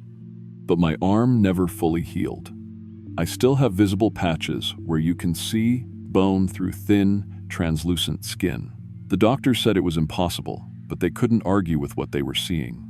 I filed a report with Fish and Game about the bone displays and the creature I'd encountered. They sent investigators to the area, but they only found what they called natural bone deposits from predator kills and old mining accidents. No evidence of foul play. No sign of the organized displays I'd described. But I keep newspaper clippings about missing hunters in that area. 17 people have disappeared on Prince of Wales Island in the last decade. All experienced hunters. All last seen heading into the same forest where I met the bone collector. I quit my job at the coffee shop and moved back to my parents' house in Spokane. I can't handle being around sharp knives anymore, and the smell of meat being prepared makes me sick. Sometimes I wake up in the middle of the night, feeling like my flesh is separating from my bones again. I dream about perfect white skeletons dancing in an ancient forest, arranged in patterns I don't understand. And sometimes, in those dreams, I can hear the bone collector still calling to me. "Your skeleton will be beautiful," it whispers. The collection is waiting.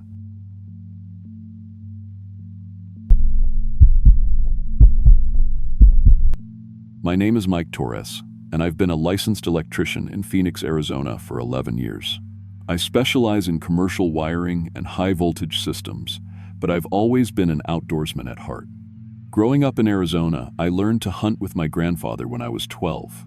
Desert mule deer, javelina, even drew a few elk tags over the years. I thought I'd seen everything the wilderness could throw at me. But hunting in the desert is nothing like hunting in Alaska. The isolation, the weather, the sheer size of everything up there, it's like stepping into another world. When my buddy Jake told me about the brown bear hunting on Kodiak Island, I jumped at the chance. These coastal browns can weigh over 1,000 pounds. They're the kings of their territory, and I wanted to test myself against the ultimate predator. I saved up for 2 years to afford the trip. The guide service, the flights, the gear, it cost more than my truck. But I figured it was a once-in-a-lifetime opportunity. I've handled dangerous electrical work, crawled through tight spaces, worked with high voltage that could kill you in a heartbeat. How hard could it be to hunt one bear? What happened during those 5 days on Kodiak Island changed everything I thought I knew about what's really out there in the wilderness. Some things hunt back, and they don't follow any rules we understand. The trip started normally enough. I flew from Phoenix to Anchorage on a Tuesday in September, then caught a smaller plane to Kodiak town the next morning. The island looked massive from the air. Mountains, thick forests, and endless coastline. The guide service picked me up at the tiny airport in their beat-up van. My guide was a guy named Tom Nakamura, been guiding on the island for 15 years. He had that weathered look that comes from spending half your life outdoors. Tom explained the plan while we loaded gear into his boat, a 24-foot aluminum skiff with a big outboard motor. "We're heading to the North Shore," he said, checking his GPS unit. "Remote bay, no other hunters for miles. I'll drop you off with a week's supplies, then check on you in 3 days. Cell phones don't work out there, so you'll have a satellite communicator for emergencies only." The plan was simple: spot and stalk hunting. I'd hike the shoreline and inland valleys, looking for a big coastal brown. These bears follow salmon runs in the fall, so Tom marked several streams on my map where they like to feed.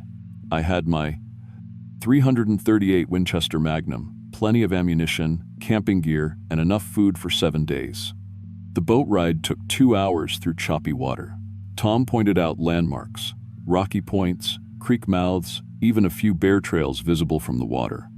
The forests were thicker than anything I'd ever seen. Massive spruce trees, some probably hundreds of years old, growing so close together you couldn't see more than 50 yards into the woods. "Bears own this place," Tom said as we approached the bay. "Remember, you're just visiting. Respect the island, and it'll respect you." He dropped me off on a gravel beach around noon. The bay was perfectly circular, maybe a quarter-mile across, surrounded by dense forests that came right down to the water's edge. Tom helped me carry my gear above the high tide line, then gave me final instructions about the satellite communicator and pickup location. As his boat disappeared around the point, the silence hit me. No traffic, no machinery, no human sounds at all. Just waves lapping against the beach and wind in the trees. I set up my base camp in a small clearing about 100 yards from the water, strung a bear fence around my food, and spent the rest of the day glassing the area with my binoculars. I found fresh bear sign right away. Tracks in the mud near a creek mouth, claw marks on trees, and several well-used trails. This was definitely bear country. But I also noticed something else, something that should have been my first warning. The first 2 days went exactly as planned. I found plenty of bear sign but hadn't spotted an actual bear yet. Coastal browns are smart. They know when humans are around. But on the morning of day 3, I started noticing things that didn't make sense. It began with my peripheral vision. While glassing for bears from a ridge overlooking the bay, I'd catch movement in the corner of my eye.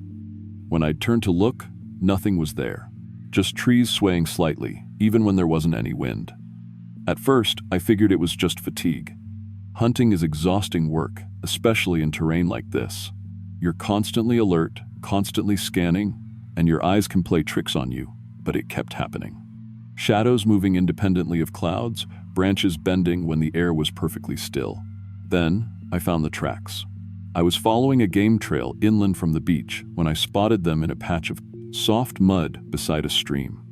At first glance, they looked almost human, about the size of a man's footprint, maybe a little longer. But when I knelt down for a closer look, my blood went cold. The toes were too long, stretched out like fingers. And at the end of each toe was something I'd never seen before. Round, disc-shaped marks pressed deep into the mud. They looked like suction cups, like what you'd see on a tree frog, but bigger. Much bigger. I'd been hunting for 20 years. I knew every track that belonged in North American wilderness: bears, wolves, deer, elk, even mountain lions. These didn't match anything in my mental catalog. I took photos with my phone, even though I knew they wouldn't upload until I got back to civilization. But the really disturbing part was where the tracks led. The trail followed the creek for about 50 yards, then veered toward a massive spruce tree. The tracks led right up to the base of the trunk, and then they just stopped, like whatever made them had simply vanished. I walked around the tree, looking for where the trail continued. Nothing. I checked for climbing marks on the bark, thinking maybe it was some kind of primate. The bark was smooth, unmarked, impossible to climb without gear. That's when I looked up. High in the canopy, maybe 40 feet off the ground, branches were moving in a pattern that made no sense. Not swaying with wind, but bending and flexing like something was moving through them.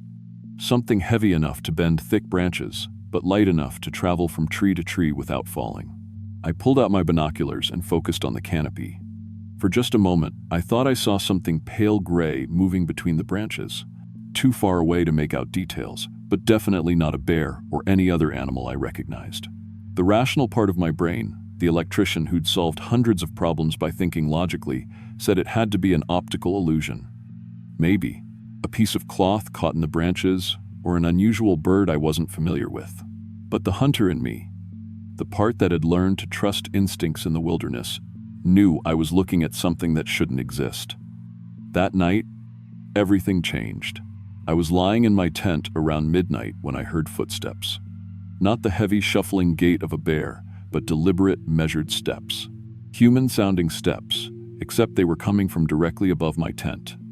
I froze, listening. The footsteps moved from one end of my tent to the other, slow and deliberate, like someone was pacing. But I was camped in an open area. No trees overhead, no cliffs or elevated ground. Whatever was making those sounds was walking on empty air. I grabbed my flashlight and unzipped the tent fly. Nothing. Clear sky, stars visible, no wind. But I could still hear the breathing, slow, deep inhalations, like something was taking my scent. The sound came from about 20 feet above me, moving in, a circle around my campsite.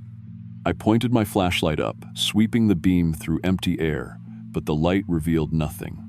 The breathing stopped when I turned on the light. Complete silence for maybe 10 minutes. Then I heard something that made my skin crawl. A sound like bare feet walking on a wooden floor, except there was no floor. The footsteps moved away from my camp, fading into the distance. I didn't sleep the rest of that night. In the morning, I discovered the real scope of what I was dealing with. All of my gear had been moved during the night. Not stolen, not damaged, just relocated. Everything was exactly 12 feet higher than where I'd left it. My camp stove sat on a tree branch 8 feet off the ground. My water filter hung from a branch 10 feet up. My spare batteries were balanced on a narrow branch 12 feet high. Everything was positioned carefully, deliberately, like someone was making a point. But the worst discovery was my rifle. My .338 Winchester Magnum, all 8 pounds of it, was hanging from a branch 30 feet up in a spruce tree. Perfectly balanced, as if it had been placed there by hand. The branch was barely thick enough to support the weight, and there was no way to climb that tree without specialized gear. I stared up at my rifle, trying to process what I was seeing. In 11 years as an electrician, I'd learned to troubleshoot impossible problems by breaking them down logically. But this defied every law of physics I understood. Something had carried an 8-pound rifle 30 feet up a tree and balanced it on a branch I couldn't reach. I spent 3 hours figuring out how to get my rifle down, using rope and throwing rocks to knock it loose. When it finally fell, I inspected every inch of it. No damage, still loaded, safety still engaged exactly how I'd left it. Whatever had moved it had handled it with more care than most people handle their own weapons. That afternoon, I finally saw what was stalking me. I was glassing for bears from a ridge about a mile inland when movement in the canopy caught my attention. I focused my binoculars on a stand of old-growth spruce about 200 yards away, and my blood turned to ice. A figure was moving through the trees. Not climbing, not swinging like a monkey, but flowing from branch to branch like it was walking on solid ground. The thing was tall, maybe 7 feet, and pale gray, almost the color of fog. Its limbs were impossibly long and thin, like someone had stretched a human body on a rack. But the most disturbing part was how it moved. It would reach out with one of those long arms, touch a branch, and suddenly be standing on it, completely stable. No jumping, no climbing, just instant transitions from branch to branch. Like gravity didn't apply to it. I watched through my binoculars, hardly breathing, as the creature moved through the canopy with fluid grace. Its hands and feet, when I could see them clearly, were exactly what had made those tracks, elongated, with disc-shaped appendages on the ends that seemed to stick to any surface they touched. When the thing realized I was watching, it stopped, turned its head toward me across 200 yards of forest, and looked directly at me, not searching for the source of attention, but making deliberate eye contact like it had known I was there all along. Even at that distance, I could see its eyes, large, intelligent, completely alien. We stared at each other for maybe 30 seconds, predator and prey sizing each other up. Then the creature began moving toward me. It flowed through the canopy faster than I could run on the ground, moving in a perfectly straight line, bending branches to its will, never falling or hesitating. I grabbed my rifle and ran. I ran through the forest like my life depended on it, crashing through undergrowth, following game trails when I could find them. Behind me, I could hear branches, breaking and bending as the creature kept pace overhead. Every time I looked back, it was there, moving through the canopy like liquid mercury. When I reached the beach, I thought I'd escaped. No trees meant no way for the thing to follow me. I collapsed on the gravel, gasping for breath, and looked back at the tree line. Nothing moved in the branches. Then I looked up. The creature was standing 20 feet above the beach, suspended in empty air like it was on an invisible platform. No trees, no support structure, just standing there looking down at me with those alien eyes. "Hunter," it said. The voice was like wind through leaves, barely audible but somehow perfectly clear. Not threatening, just stating a fact. You walk on ground, I walk on sky. I raised my rifle, hands shaking, and aimed at the thing. It didn't move, didn't seem concerned, just watched me with what might have been curiosity. "This is my forest," it continued. "You are trespassing in my domain." I pulled the trigger. The .338 Magnum roared, the recoil kicking against my shoulder, but the bullet passed through empty air where the creature stood. No blood, no reaction, like shooting at smoke. The thing tilted its head, almost amused. Bullets fall down, I do not fall. I am held by the forest spirit. It began descending through the air, using invisible handholds that only it could perceive. With each step down, I could see more details. Its skin was rough, bark-like, but it moved like flesh. Its eyes were completely black, no whites, no pupils, just deep pools that seemed to look through me.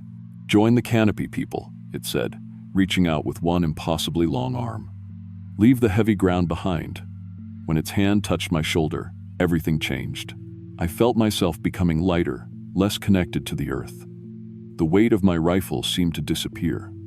My boots lifted slightly off the gravel, and I could sense something I'd never felt before.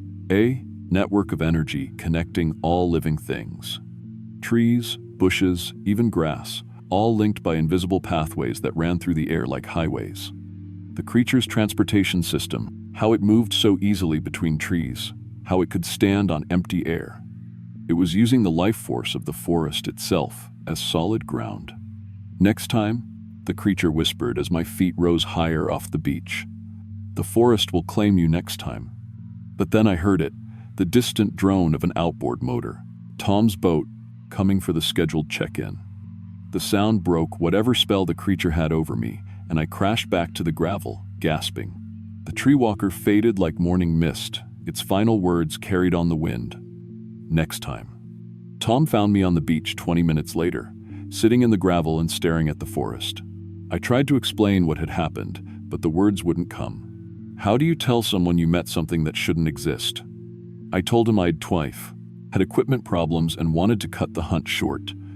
Tom didn't argue. Maybe he saw something in my face that warned him not to push. We broke camp quickly and headed back to town. I never filed a report with the guide service or told anyone the real story. Who would believe it? An electrician from Phoenix claims he met a tree-walking creature in Alaska? I'd sound insane. But sometimes, usually late at night when I'm working alone in a building's electrical room, I still feel it. That upward pull, like the earth doesn't quite have a grip on me anymore. Sometimes I catch myself looking up at the ceiling, wondering what it would be like to walk on invisible pathways between the lights. I haven't been hunting since Kodiak Island. Can't bring myself to go back into deep wilderness. Because I know what's out there now, watching from the canopy, waiting for the right moment to offer that choice again. The choice to leave the heavy ground behind